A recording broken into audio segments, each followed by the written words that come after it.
تو اس کو کسی رشتہ دار کی کوئی دور کا نکل آیا جو اللہ سے جس دن سے جنت میں گیا اس دن سے اللہ کے پیچھے پڑا ہوگا، اے اللہ میرا فلاں رشتہ دار، فلاں جاننے والا، فلاں دوست، اے اللہ میرا جہنم کی آگ میں جل رہا ہے، تو اسے نکال لے نکال لے نکال لے، پیچھے پڑا رہے گا۔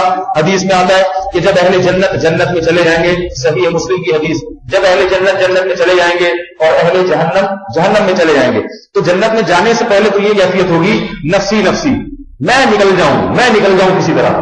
یوم یفر المرء من اخیہ وامہ وابیہ، فرمایا باپ کو پہچاننے سے انکار کرے گا، ماں کو پہچاننے سے، بھائی کو پہچاننے سے، وفصیلتہ التی تؤویہ، جس خاندان نے ٹھکانہ دیا اس کو، یہ چاہے گا اس کو جہنم میں پھینک دو، مجھے میدان حشر کی سختیوں سے نکال لو کسی طریقے سے، ایک نیکی دینے کے لیے تیار نہیں ہوگا، ایک نیکی جب میدان حشر میں ہوگا اس وقت تو یہ کیفیت ہوگی کہ بس میں بچ جاؤں اس جہنم کی آگ سے، بچ جاؤں۔ یوم یجعل الولدان شیبا، ایسی سختیوں کا دن جو بچوں کو بوڑھا کر دے گا، تو اس وقت تو یہ کیفیت۔ لیکن جب اہل جنت، حدیث میں آتا ہے صرف ایک شخصیت جس کی یہ کیفیت نہیں ہوگی، پیغمبروں کی بھی یہ کیفیت ہوگی، پیغمبروں کی۔ لوگ آدم علیہ السلام کے پاس جائیں گے، انت صفی اللہ، آپ اللہ کے منتخب پیغمبر ہیں، ان اللہ اصطفیٰ آدم، اللہ نے کیا فرمایا، اللہ نے آدم کو منتخب کیا، انت ابو الناس، آپ تمام لوگوں کے باپ ہیں۔ بچہ جب بہت پریشان ہوتا ہے باپ کے پاس آتا ہے، تو آپ ہمارے والد ہیں، باپ ہیں، آپ اللہ سے سفارش کیجیے، درخواست کیجیے کہ جس عذاب میں ہم مبتلا ہیں، میدان حشر کی جن سختیوں میں ہم مبتلا ہیں، اللہ ان سختیوں کو ختم کر کے حساب و کتاب شروع کر دے، حساب و کتاب شروع ہو جائے۔ آدم علیہ السلام انکار کر دیں گے، فرمائیں گے نفسی نفسی، مجھے کس کی فکر ہے آج، مجھے اپنی فکر ہے، مجھے اپنی فکر ہے۔ مشہور لمبی حدیث ہے، حضرت موسیٰ علیہ السلام کے پاس آئیں گے، انت کلیم اللہ، آپ تو وہ ہیں جن کو قرآن میں اللہ نے سب سے زیادہ ذکر کیا ہے، کوئی پارا ایسا نہیں ہے جہاں حضرت موسیٰ کا تذکرہ تھا۔ وکلم اللہ موسیٰ تکلیما، اللہ نے موسیٰ سے خود کلام کیا ہے۔ وقربناہ نجیا، فرمایا ہم نے موسیٰ کو اپنے قریب کر کے اس سے سرگوشیاں کی ہیں۔ کیسے عجیب الفاظ ہیں، سرگوشی بہت ہی کوئی محدود ہوتا ہے نا، اس کو اپنے قریب کر کے اس سے سرگوشیاں کی جاتی ہیں۔ تو اللہ جو کوہ طور کے حضرت موسیٰ کو بلا کے ان سے ہم کلام ہوتے، اس کی تعبیر کیسے پیارے الفاظ سے فرما رہے ہیں، وقربناہ نجیا، اپنے قریب لا کے ہم نے اس سے سرگوشیاں کی، محبت کی باتیں کی ہم نے اس سے۔ ایسا مقام، ایسا مرتبہ، حضرت موسیٰ علیہ السلام فرمائیں گے نفسی نفسی، آج مجھے اپنی فکر، آج مجھے اپنی، میرا حساب نہ ہو، کیا آپ سے کیا حساب لیا جائے گا، آپ کی زندگی میں کیا گناہ ہے؟ فرمائیں گے کہ میں نے ایک قبطی کو، تھا وہ فرعون کا کافر، لوگ کہتے ہیں نا اسلام دہشت گرد دہشت گرد دہشت گردی، حضرت موسیٰ علیہ السلام اس کافر کو جو مکہ مارا تھا نا، اس کے قتل ہونے پر، حالانکہ وہ کافر بھی ظالم تھا، اس پر بھی اللہ سے اس وقت بھی توبہ استغفار کیا، اور قیامت کے دن بھی استغفار کریں گے۔ تو جو قرآن یہ تعلیمات نقل کر رہا ہو، وہ دہشت گردی کی تعلیم کیسے دے سکتا ہے؟ تو حضرت موسیٰ نے جب قبطی کو ایک لگایا مکہ، ارادہ اس کو قتل کرنے کا نہیں تھا، ارادہ اس کو قتل کرنے کا نہیں تھا، لڑائی چھڑوانے کا ارادہ تھا کہ دونوں لڑ رہے ہیں تو ایک اس کو لگے گا، باقی دوسرے کا پروگرام تھا یا نہیں تھا یہ اللہ ہی جانتا ہے، لیکن اس سے ایک مسئلہ ثابت ہو گیا کہ اگر کوئی نہ چھوڑ رہے ہو نا، جو لڑ رہے ہو، تو مکہ لگانا بھی کیا خیال ہے، یہ پیغمبر کی سنت۔ لہذا جب دیکھیں نا محلے میں دو آدمی لڑ رہے ہیں، پہلے پیار سے سمجھا بھائی چھوڑ دو، نہیں مان رہے نا، دونوں کو دو مکے لگائیں کھینچ کے، دونوں کو لگا، اس کے بعد پھر ان کی سنت آباد کیا ہے۔ اب بتاؤ کون غلطی؟ حضرت موسیٰ علیہ السلام نے ایک لگایا مکہ، تو وہ فقضا علی، مری گیا، پیغمبر کا مکہ تھا، جان تھی اس میں، تو حضرت موسیٰ نے اسی وقت دعا مانگی، ربی انی ظلمت نفسی، اے اللہ میں نے اپنی جان پر ظلم کر دیا، فاغفر لی، تو میری مغفرت کر دے، فغفر لہ، فوراً اللہ کی طرف سے جواب آیا، مغفرت ہو گئی۔ سچے دل سے توبہ ہو تو ایک سیکنڈ نہیں لگتا وہاں سے معافی میں۔ تو حضرت موسیٰ کہیں گے مجھ سے ایک انسانی جان کا قتل ہو گیا تھا، مجھے اس کا حساب اللہ کے سامنے دینا ہے۔ اس صرف خوف کا غلبہ ہوگا، ورنہ اللہ ان سے حساب نہیں لگا ان چیزوں کا، صرف غلبہ ہوگا خوف کا۔ حضرت عیسیٰ علیہ السلام کے پاس آئیں گے، آپ اللہ کے کلمہ ہیں، آپ روح اللہ ہیں، آپ کو اللہ نے اتنے معجزے دیے۔ حضرت عیسیٰ فرمائیں گے نفسی نفسی، مجھے آج صرف اور صرف اپنی فکر ہے۔ حدیث میں آتا ہے لوگ محمد صلی اللہ علیہ وسلم کے پاس آئیں گے. دیکھیے یہ شروع میں بھی جا سکتے تھے, اللہ شروع میں بھی ان کے دلوں میں ڈال سکتا ہے جاؤ ادھر چلے جاؤ, لیکن محمد صلی اللہ علیہ وسلم کی برتری کو ثابت کرنے کے لیے, محمد صلی اللہ علیہ وسلم کی تمام پیغمبروں پر برتری کو ثابت کرنے کے لیے آپ صلی اللہ علیہ وسلم نے فرمایا 7 چیزوں میں اللہ نے مجھے پچھلے پیغمبروں پر فضیلت دی ہے. ان 7 میں ایک اس چیز کا بھی ذکر کیا کہ یہ تمام کے تمام پیغمبر میرے جھنڈے کے نیچے قیامت کے دن جمع ہوں گے, میں سب کا امام ہوں گا. تو اللہ کے نبی صلی اللہ علیہ وسلم اللہ کے پاس جا کے سجدہ کریں گے اور 7 دن 7 راتوں کے برابر طویل سجدہ.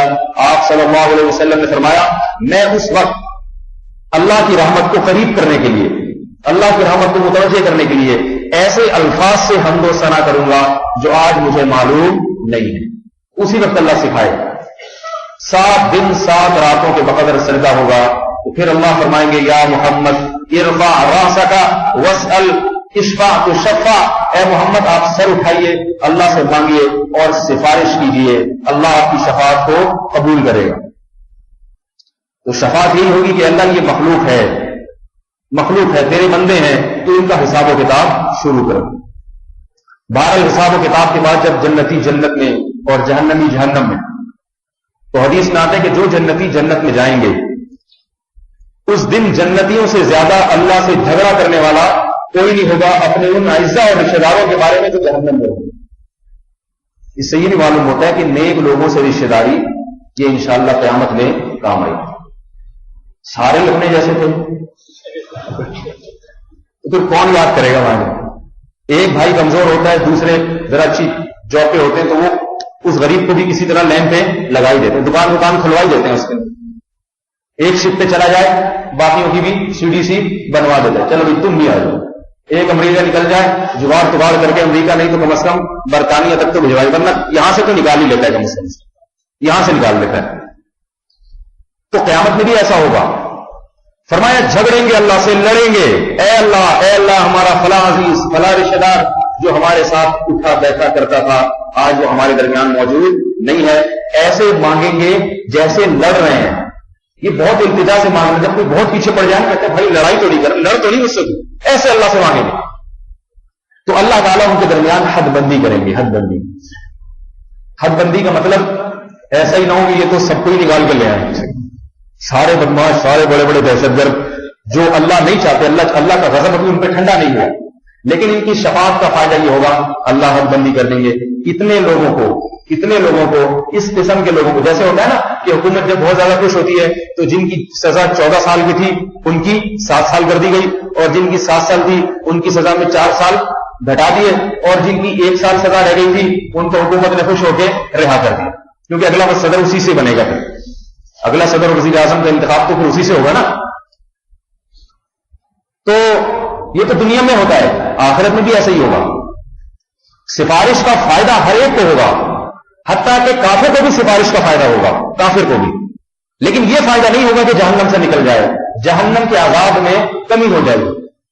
صحیح ہے مسلم کی حدیث, رسول اللہ صلی اللہ علیہ وسلم سے حضرت عائشہ نے پوچھا کہ یا رسول اللہ, ابو طالب آپ کی خدمت کیا کرتا تھا, اسلام کی مدد کی اس نے, اور غریبوں اور مساکین کو کھانا کھلایا کرتا تھا, تو کیا آپ صلی اللہ علیہ وسلم کے ساتھ اس نے جو کچھ تعاون کیا, مدد کی, کیا یہ تعاون قیامت کے دن اس کے کام آئے گا؟ آپ علیہ السلام نے فرمایا نہیں کا مطلب ایسے کام نہیں آئے کہ جہنم سے نکل ہی جائے. فرمایا البتہ یہ ہوگا کہ وہ جہنم کے نچلے طبقے میں ہوگا, تو اللہ میری شفاعت کی وجہ سے میں اپنے چچا کی شفاعت کروں گا. اس شفاعت کا فائدہ یہ ہوگا کہ جہنم کے سب سے اوپر کے طبقے میں, اور اس طبقے کا فائدہ یہ ہوگا کہ ان کی صرف پاؤں جہنم کی آگ میں ہوں گے, باقی جسم جہنم سے خارج. لیکن فرمایا اس پاؤں میں آگ کی جوتیاں پہنائی جائیں گی جس سے دماغ ایسے کھولے گا جیسے ہانڈی کھولتی ہے. اللہ ہم سب کو پناہ میں رکھے. یہ سب سے کم درجے کا عذاب. اور آپ علیہ السلام نے دوسری حدیث میں فرمایا جہنم میں سب سے ہلکا عذاب اس شخص کو ہوگا جس کے پاؤں میں آگ کی جوتیاں پہنائی جائیں گی, اور وہ یہ سمجھے گا کہ سب سے سخت ترین عذاب مجھے ہو رہا ہے, یہ سب سے ہلکا ترین عذاب ہوگا. تو فرمایا کہ سفارش کریں گے, اللہ حد بندی کریں گے, پیغمبروں کو بھی اجازت دیں گے, شہداء کو بھی. یہ جو ہم کہتے ہیں نا ایک حافظ 10 آدمیوں کو جنت میں لے کے جائے گا, یقیناً جائے گا تو صحیح, لیکن کب جائے گا, کیسے جائے گا, یہ اللہ ہی جانتا ہے. اگر تھوڑی بہت سزا تھی تو ممکن ہے جہنم میں جانے سے پہلے ہی آپ کو لے جائے. اللہ کہے سزا تو تیری اتنی بنتی تھی لیکن تیرا بیٹا حافظ سفارش کر رہا ہے, چل پہلے. اور یہ بھی ممکن ہے کہ سزا زیادہ بنتی ہو, اللہ تعالیٰ کہے کہ پوری سزا ہے لیکن آدھی کے بعد جنت میں لے جاؤں. تو اس لیے اعمال کا اختیار کرنا ضروری ہے, کیونکہ جہنم جو ہے نا وہ تھوڑی بھی بہت ہے, وہ تھوڑی سزا بھی اس کی بہت ہے. تو فرمایا نبی علیہ الصلوۃ والسلام نے نکالیں گے, پیغمبر کی سفارش کرتے رہیں گے, جب نکل جائیں گے پھر سفارش کرنا شروع کریں گے, یہاں تک کہ ایک وقت ایسا آئے گا کہ اللہ کہیں گے کہ جس نے پوری زندگی میں ایک نیکی کی ہے نا, ایک نیکی بھی کی ہے, اس کو بھی نکال کے لے آؤ. اللہ کے نبی کی شفاعت سے, رشتہ داروں کی شفاعت سے اس قسم کے لوگ بھی دلاتے جہنم سے نکل جائیں. حدیث میں اللہ جبریل سے پوچھیں گے بتاؤ کوئی جہنم میں ہے؟ جبریل کہیں گے یا اللہ صرف وہ لوگ جن کی زندگی میں پوری زندگی میں ایک نیکی بھی نہیں, سوائے اس کے کہ وہ توحید پر ان کی موت واقع ہوئی تھی, لا الہ الا اللہ پڑھا کرتے تھے, یہ نیکی ان کے اعمال میں. اللہ پوچھیں گے کوئی ہے سفارش کرنے والا ابھی, کوئی باقی رہ گیا؟ حضرت جبریل علیہ السلام فرمائیں گے اللہ جس نے سفارش کرنی تھی کر لی, اب کوئی شفاعت کرنے والا باقی نہیں بچا. کیسے عجیب الفاظ ہیں. اللہ فرمائیں گے هل يبقى الا الرحمن, ابھی رحمان تو باقی ہے. یہ کیوں سفارش کر رہے تھے؟ ان کے یہ کچھ لگتے تھے, یہی رشتہ تھا, کوئی کسی کا چچا لگتا تھا, کوئی کسی کا بیٹا, شوہر ادھر بیوی ادھر, یا بیوی ادھر شوہر ادھر, ہر طرح سے معاملہ ہوگا. تو یہ تو کچھ لگتے تھے, امتیوں کو بھی نکال لیا نبی نے یہ کہہ کر کہ یہ میرے امتی ہیں. اب جو لوگ باقی رہ گئے تو اللہ ان کے بارے میں فرمائیں گے هل يبقى الا الرحمن, ابھی رحمان تو باقی ہے. رحمان کبھی تو ان سے کوئی رشتہ ہے خالق اور مخلوق کا, تو رحمان کی رحمت تو سب سے بڑی. اصل میں تو یہ بھی تو رحمان کی رحمت تھی, تو اللہ نے ان کو جہنم سے نکالنے کے لیے بہانے بنائے ہیں کہ سفارش کی شفاعت کی اجازت دی.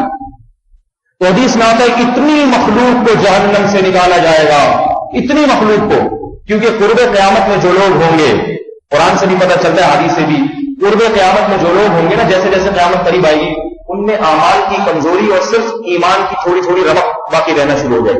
حدیث میں آتا ہے قرب قیامت میں ایک زمانہ ایسا آئے گا کہ وہ صرف لا الہ الا اللہ پڑھتے ہوں گے اور کہتے ہوں گے ہمیں نہیں پتا کہ یہ کیا ہے, چونکہ ہمارے باپ دادا یہ پڑھتے آتے تھے, باپ دادا پڑھتے تھے, ایک خدا کو مانتے تھے, تو ہم بھی بس ایک خدا کو ماننے والے ہیں, باقی ان کو کچھ پتہ نہیں ہوگا اسلام کیا ہے. ان کی زندگی صبح سے لے کے رات تک زنا میں, شراب میں, گناہوں میں مست ہوں گے. وہ بس کلمہ صرف اس لیے, یہ بھی نہیں کہ کوئی تحقیق کی انہوں نے, بس کلمہ بھی کیوں کہہ رہے ہیں, ہم نے اپنے باپ دادا تاریخی واقع ہے, ہم چونکہ ان کی اولادوں میں یا ہم بھی ایک خدا کو. اس سے پتہ چلتا ہے کہ ایمان میں تقلید بھی جائز ہے, باپ دادا کے راستے پہ چلنا بھی جائز ہے, بشرطے کہ باپ دادا مومن ہو. تو ایسے لوگوں کو بھی دلا کر اللہ تعالیٰ جہنم سے نکال لیں گے. تو جو آخر میں نکلے گا نا, سب سے آخر میں, جو اصل میں واقعہ بتانا چاہ رہا ہوں, یہ تمہید لمبی ہو گئی. عبداللہ بن مسعود رضی اللہ تعالیٰ عنہ اس حدیث کے راوی ہیں, کوفہ میں بیٹھ کر ہزاروں کو یہ حدیث سنا رہے ہیں. لاؤڈ اسپیکر کا انتظام نہیں تھا. آپ حیران ہو گئی, اس زمانے میں جب ہزاروں کے مجمع ہوتے تھے, مجمع تو لاکھوں ہزاروں کے, پوری دنیا سے لوگ آتے تھے علم حاصل کرنے, حدیث سننے کے لیے. تو کوفہ میں حضرت عبداللہ بن مسعود رضی اللہ تعالیٰ حدیث سنا رہے, تو اس وقت حدیث کا طریقہ یہ ہوتا تھا, صحابی بولتے تھے اور ایک شخص جو عربی اور فارسی دونوں جانتا تھا وہ اس کو فارسی کا ترجمہ کر کے منتقل کرتا تھا. جیسے ہم نمازوں کی تکبیریں کہتے ہیں, یہاں سے وہاں, وہاں سے یہاں, وہاں سے وہاں, تو بالکل ایسے ہی ہوتا تھا. ایک نے عبداللہ بن مسعود نے یہاں سنائی, اس نے سن کے آگے سنائی, آگے والے نے آگے. تو تعلیم بھی, درس بھی اسی طرح سے ہوا کرتے تھے. تو عبداللہ بن مسعود نے یہ حدیث سنائی کہ جو سب سے آخر میں جہنم میں نکلے گا, رسول اللہ صلی اللہ علیہ وسلم نے ارشاد فرمایا کہ وہ اللہ جب اس کو جہنم سے نکالیں گے, اس کا رخ جہنم کی طرف ہوگا, وہ کہے گا کہ میرا رخ اس منحوس جگہ سے پھیر دیا جائے. فرمایا جل کے کوئلہ ہو چکا ہوگا, آگ کا انگارہ بن چکا ہوگا. وہ کہے گا اس منحوس نفرت والی جگہ سے میرے چہرے کو پھیر دیا جائے. فرشتہ اس کے چہرے کو پھیرے گا, اسے غسل دیا جائے گا. اس کے بعد حدیث میں آتا ہے رسول اللہ صلی اللہ علیہ وسلم نے فرمایا, عبداللہ بن مسعود بیان فرما رہے ہیں کہ اس کے قریب اللہ تعالیٰ ایک درخت پیدا کر دیں گے چھاؤں والا, جہاں تپش اور گرمی نہیں ہوگی. تو وہ دعا کرے گا, تمنا کرے گا. وہ درخت اتنا دل نشین ہوگا اور اس کی چھاؤں ایسی ٹھنڈی ہوگی, وہ اللہ سے کہے گا اے اللہ میری ایک تمنا ہے, میری وہ تمنا تو پوری کر دے. اللہ کہیں گے کیا تمنا ہے تیری؟ اے اللہ تو مجھے اس درخت کے سائے تک پہنچا دے.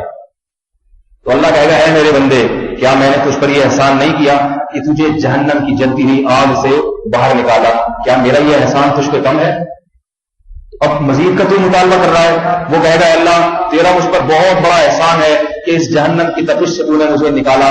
حدیث میں آتا ہے لیکن وہ درخت اتنا خوبصورت، جنت کے درختوں میں سے کوئی درخت ہوگا اتنا خوبصورت اور اس کی چھاؤں ایسی ٹھنڈی کہ وہ اللہ کو پتا ہوگا کہ یہ اس دعا مانگنے میں معذور ہے.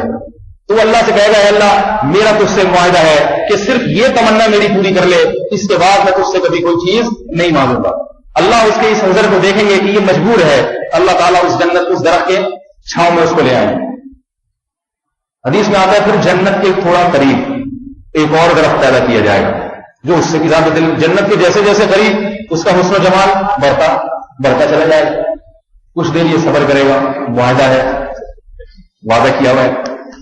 پھر اللہ سے کہے گا اے اللہ میری ایک تمنا ہے تو اس تمنا کو پورا کر دے. اللہ کہیں گے کیا؟ اے اللہ اس درخت تک پہنچا دے. اللہ وہی وعدہ یاد دلائیں گے تو نے مجھ سے معاہدہ نہیں کیا تھا کہ اس کے بعد کچھ نہیں مانگوں گا؟ کہے گا اے اللہ کیا تھا، اب میرا وعدہ اس کے بعد مزید تجھ سے کچھ نہیں مانگوں گا. حدیث میں آتا ہے، حدیث کے الفاظ ہے کہ اللہ کو یہ بات معلوم ہوگی کہ یہ بما یرا فیہ من العذر اور کما قال صلی اللہ علیہ وسلم، دیکھیں گے کہ اس میں عذر ہے، مجبور ہے. یہ درخت ایسا دل نشیں ہے کہ اسے دیکھ کے انسان کی عقل سلامت نہیں رہتی، وہ معاہدے کو بھول جاتا ہے. یہ مجرم نہیں ہے، ورنہ اللہ سے کیے ہوئے معاہدے کو توڑنے کو تو قرآن بہت بڑا جرم کہتا ہے. تو اللہ اس کو وہاں لے جائیں گے. وہ ایسی جگہ ہوگی کہ جنت اس کے قریب ہوگی اور جنت کی ہوائیں اور اس کی خوشبوئیں اس کو آ رہی ہیں. جب اس کی نظر جنت پہ پڑے گی، جنت کے دروازے پر، وہ کہے گا کہ اے اللہ مجھے تو یہاں تک نہیں لے جا سکتا، اس دروازے سے تھوڑا سا اس طرف.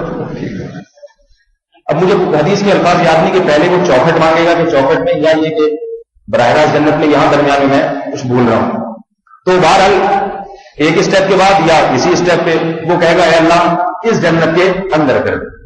اللہ اسے وعدہ یاد دلائیں گے. بہرحال پھر وہ کہے گا کہ اللہ بس اور کچھ نہیں مانگوں گا.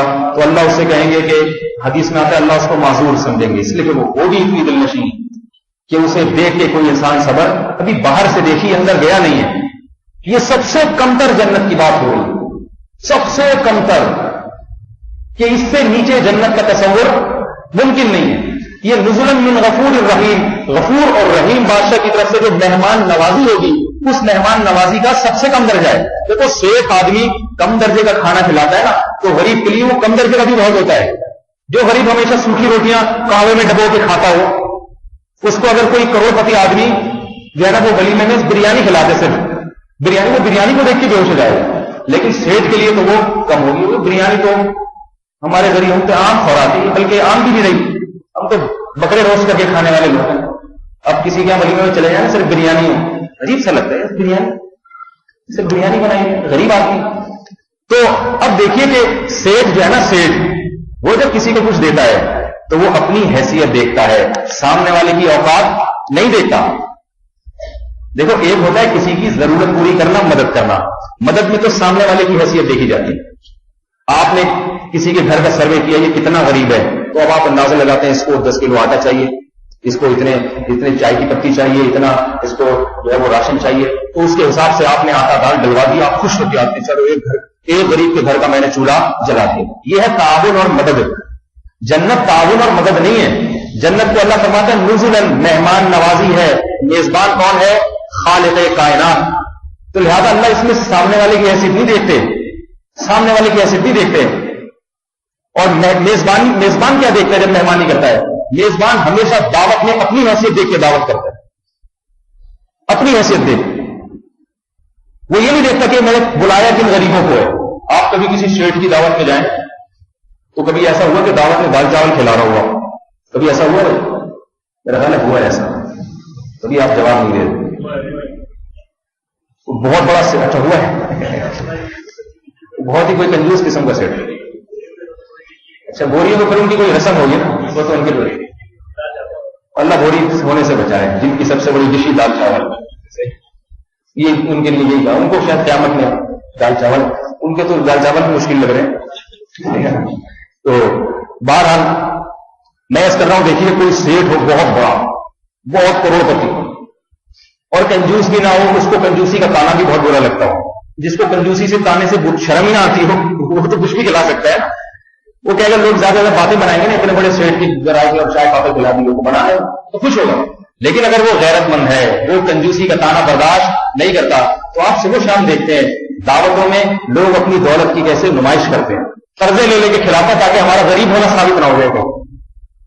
تو آپ سوچئے کہ جو خالق کائنات ہے, ساری کائنات کا خالق, خزائن السماوات والارض جس کے ہاتھ میں ہے, اور اس کو بخل اور کنجوسی کے تانے سے اتنی نفرت ہے. یہودیوں نے ایک دفعہ کہہ دیا ید اللہ مغلولہ, اللہ کے ہاتھ بندے ہوئے تھوڑا تھوڑا کر کے دیتے. اللہ کو اتنا غصہ آیا, فرمایا غلت ایدیہم, ان یہودیوں کے ہاتھ ہم نے باندھ دیے ہیں. بل یداہ مبسوطتان, میرے تو دونوں ہاتھ کھلے ہوئے ہیں. ينفق کیف یشاء, جیسے چاہتا ہوں خرچ کرتا ہوں میں. غصہ آیا نا اللہ کو. کنجوس کو اگر کوئی آپ تانا دے دیں, بڑا کنجوس ہے, بڑا پیسے بچاتا ہے, وہ کہے گا شکریہ. وہ کیا کہے گا, یہ تو ذرہ نوازی ہے. اس وقت ایک چور عدالت میں گیا تو جج نے کہا کہ تم نے بڑی مہارت سے جو ہے نا وہ پیسے چرائے ہیں. جج تو اس کی برائی کر رہا تھا, تم نے ایسے چوری کر کے آئے ہو کہ کانوں کان بھی کسی کو خبر نہ ہو. چور کہتا ہے جناب آپ پہلے ہیں جو میرے اس فن کی تعریف کر رہے ہیں, پہلے جج ہیں جنہوں نے میری حوصلہ افزائی کی کہ میں اتنی مہارت سے چوری کرتا ہوں. تو جو چوری کو برائی نہیں سمجھتا وہ تو خوش ہوگا نا اس میں, جو برا سمجھتا وہ شرم سے پانی پانی ہو جائے گا. تو یاد رکھیے اللہ کو چونکہ بخل سے نفرت, حدیث میں آتا ہے تخلقوا باخلاق اللہ, اللہ کے اخلاق اختیار کرو. اللہ سخی ہے تو تم بھی سخی بننے کی کوشش کرو. سخی اللہ کے قریب ہوتا ہے کیونکہ اللہ بھی جواد اور کریم ہے. تو اب اندازہ لگائیے کہ جنت ظاہر ہے کیسے اتنی دل نشیں نہ ہو, کیونکہ اللہ اس کو اپنی طرف سے اپنے بندوں کی مہمان نوازی کہہ رہا ہے. تو پھر وہ اللہ اپنی شان کے مطابق مہمان نوازی کرے گا اپنے بندوں کو. ایسا کچھ دے گا مالا عین رأت ولا اذن سمعت ولا خطر علی قلب بشر, نہ کسی آنکھ نے دیکھا, نہ کسی کان نے سنا, اور نہ کسی کے دل پہ اس کا خیال گزرا. تو حدیث میں ہے کہ وہ بندہ جب اصرار کرے گا اللہ یہاں لے جاؤ, بس سب سے چھوٹی جنت ہوگی, تو اللہ جب اس کو جنت کے دروازے میں داخل کریں گے تو وہ جنت کی رنگینیوں کو دیکھے گا, اس کی وسعتوں کو دیکھے گا. اتنا بڑا محل, اتنا بڑا باغ, اتنا خوبصورت باغ, اس میں نہریں, اس نے کبھی یہ منظر دیکھا نہیں ہوگا. اس میں خوبصورت بھورے یاقوت اور مرجان کی طرح, وہ حیران ہو جائے گا اور اللہ سے کہے گا, عبداللہ بن مسعود کے الفاظ نقل کر رہا ہوں, کہ وہ بندہ اللہ سے کہے گا اے اللہ تو خالق کائنات ہو کے میرے ساتھ مذاق کرتا ہے. کیا مطلب, وہ سمجھے گا کہ اللہ مجھے معاذ اللہ مذاق کر رہے ہیں, یہ میرے لیے کہاں ہو سکتا ہے یہ سب کچھ, یہ اتنی رنگ رلیاں اور اتنا کچھ یہ میرے لیے ممکن نہیں ہے. تو حدیث میں آتا ہے وہ اللہ سے کیا کہے گا, اے اللہ تو خالق ہے. درخت تو اس کی سمجھ میں آ رہا تھا کہ چلو یہ کچھ سمجھ میں نہیں آئے گا, کہ وہ کہے گا اے اللہ تو خالق کائنات ہو کے میرے ساتھ مذاق کرتا ہے. عبداللہ بن مسعود یہ بات سنا کے ہنس پڑے اور لوگوں سے کہا کہ پوچھتے نہیں ہو کہ میں کیوں ہنس رہا ہوں. دیکھیے کتنی نبی سے محبت, جو بات نبی جس وقت نبی کی جو ادا تھی اس کو نقل کرنے کا طریقہ بھی وہی. ہنس پڑے, پوچھا کہ پوچھتے نہیں میں کیوں ہنس رہا ہوں.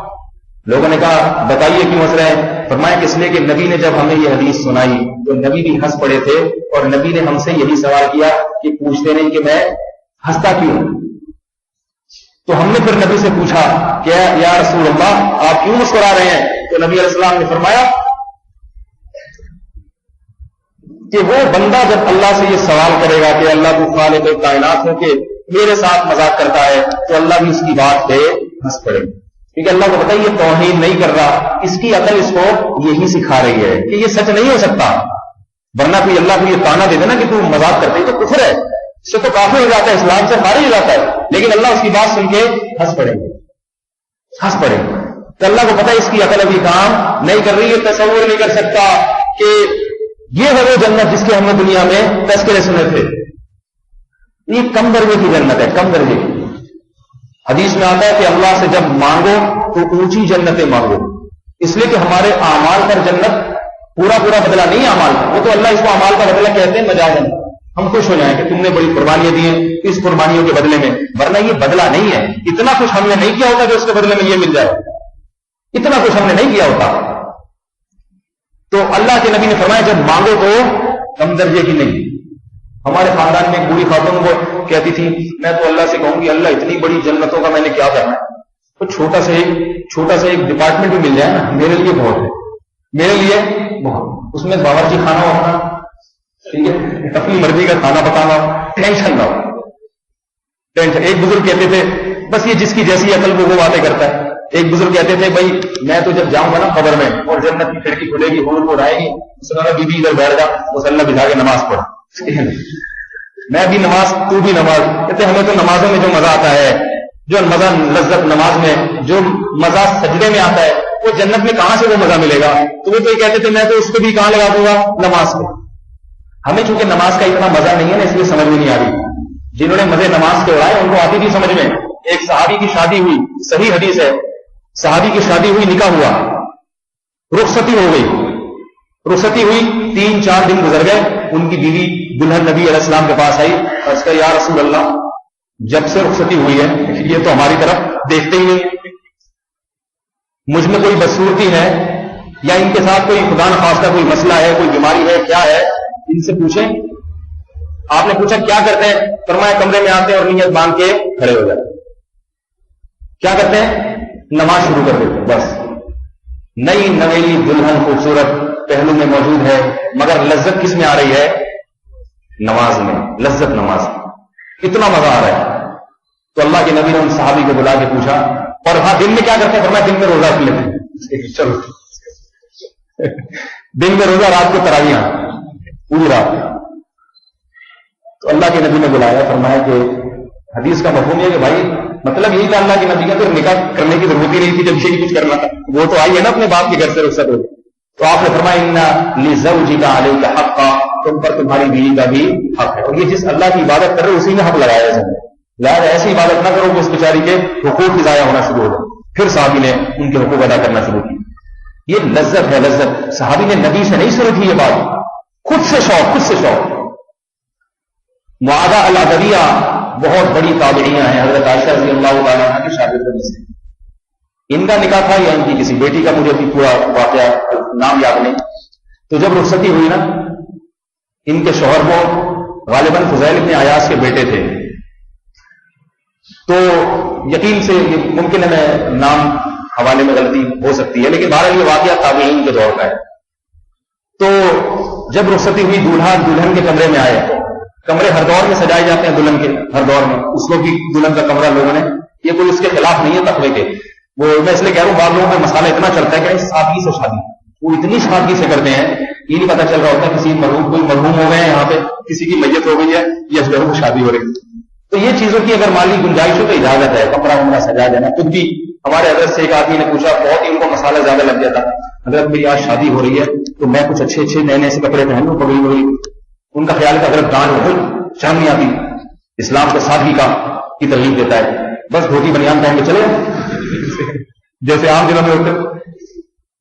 تو ہمارے حضرت نے فرمایا بھائی کیوں نہیں, موقع ہے, لوگ بھی آئیں گے ملیں گے تو اچھے کپڑے پہنو. فرمایا ایک حکمت تو یہ ہے, دوسرا یہ کہ لوگوں کو پتا چل جائے کہ دولہا یہ ہے, کپڑے دیکھ کے اندازہ ہو جائے. اور یہ پھر مجھے تو اس وقت ایک دفعہ میں نکاح کرانے کے لیے بیٹھا, پتہ ہی نہیں چل رہا تھا دولہا کون ہے. یہ حقیقت اسی مسجد کا واقعہ ہے. غلط پڑھاتے پڑھاتے اللہ نے بچا لیا, کسی اور پہ فٹ کر رہا تھا جا کے, بس یہ عین موقع پہ بچ گیا. کیونکہ جو غیر دولہا تھا نا وہ بہت سجا ہوا تھا, دولہا سول کپڑوں میں, اور جو اس کے ساتھ جو دوست احباب تھے وہ پگڑی اور وہ باسکٹ وغیرہ ایسی خوبصورت, اور سامنے آ کے بیٹھ گئے جیسے ان کی ہو رہی ہے. میں تو یہ سمجھ رہا ہوں بھائی یہی ہے. تو میں نے جب پڑھا کہ ہاں بھائی ان کی نکاح ہم نے پڑھا دن فلاں سے کہ آپ کو کپڑے میں, میں اس کو دیکھ رہا ہوں حیران ہو رہی, یہ تو شکر ہے اس نے مجھ سے بولا نہیں, سمجھدار تھا, چپ کر کے پیچھے مڑ کے دیکھنے لگا. تو پھر مجھے میں نے پھر لوگوں سے پوچھا یہ ہے دولہا؟ ہاں. تو تم آؤ نا آگے, یہ کیوں آگے آ کے بیٹھا ہوا؟ تو اس لیے بھی ضروری ہے کہ وہ کپڑوں سے پتا چل جائے کہ یہ دولہا ہے, تو اس کا لباس ذرا تھوڑا سا ممتاز ہونا چاہیے. بہرحال ان کا نکاح ہوا, تابعی تھے. جب دلہن کے کمرے میں گئے ہیں, دلہن بھی ظاہر سجی بھی ہوتی ہے, اور وہ پھول اور ہار اور خوشبو سے کمرہ بھرا ہوا, تو اللہ کی قدرت کمرے میں آتے ہی مصلی بچھا کے نماز شروع. اب یہ جو دلہن کی حضرت معاذہ العدویہ تھی غالباً, ان کے بھائی بھی بڑے پرہیزگار تھے. رات گزر گئی, صبح ان کے بھائی اپنی بہن سے ملنے کے لیے تشریف لائے, اور یہ سوچ کے کہ اپنی بہن سے پوچھوں کہ بھئی تمہیں جو ہے ہم نے جو تمہارا رشتہ کیا ہے, تمہیں یہ آپس میں تمہاری بات چیت ہوئی, گپ شپ ہوئی, بہنوں ہی سے پوچھوں بھائی تمہیں ہماری بہن پسند آئے, ایسے ایک بات چیت ہوتی ہے. آگے پوچھا تو ان کی بہن نے کہا کہ بھئی ہماری تو آپس میں کوئی گپ شپ, کوئی بات چیت, سلام دعا تک نہیں ہوئی ابھی. تو ان کو غصہ آ گیا.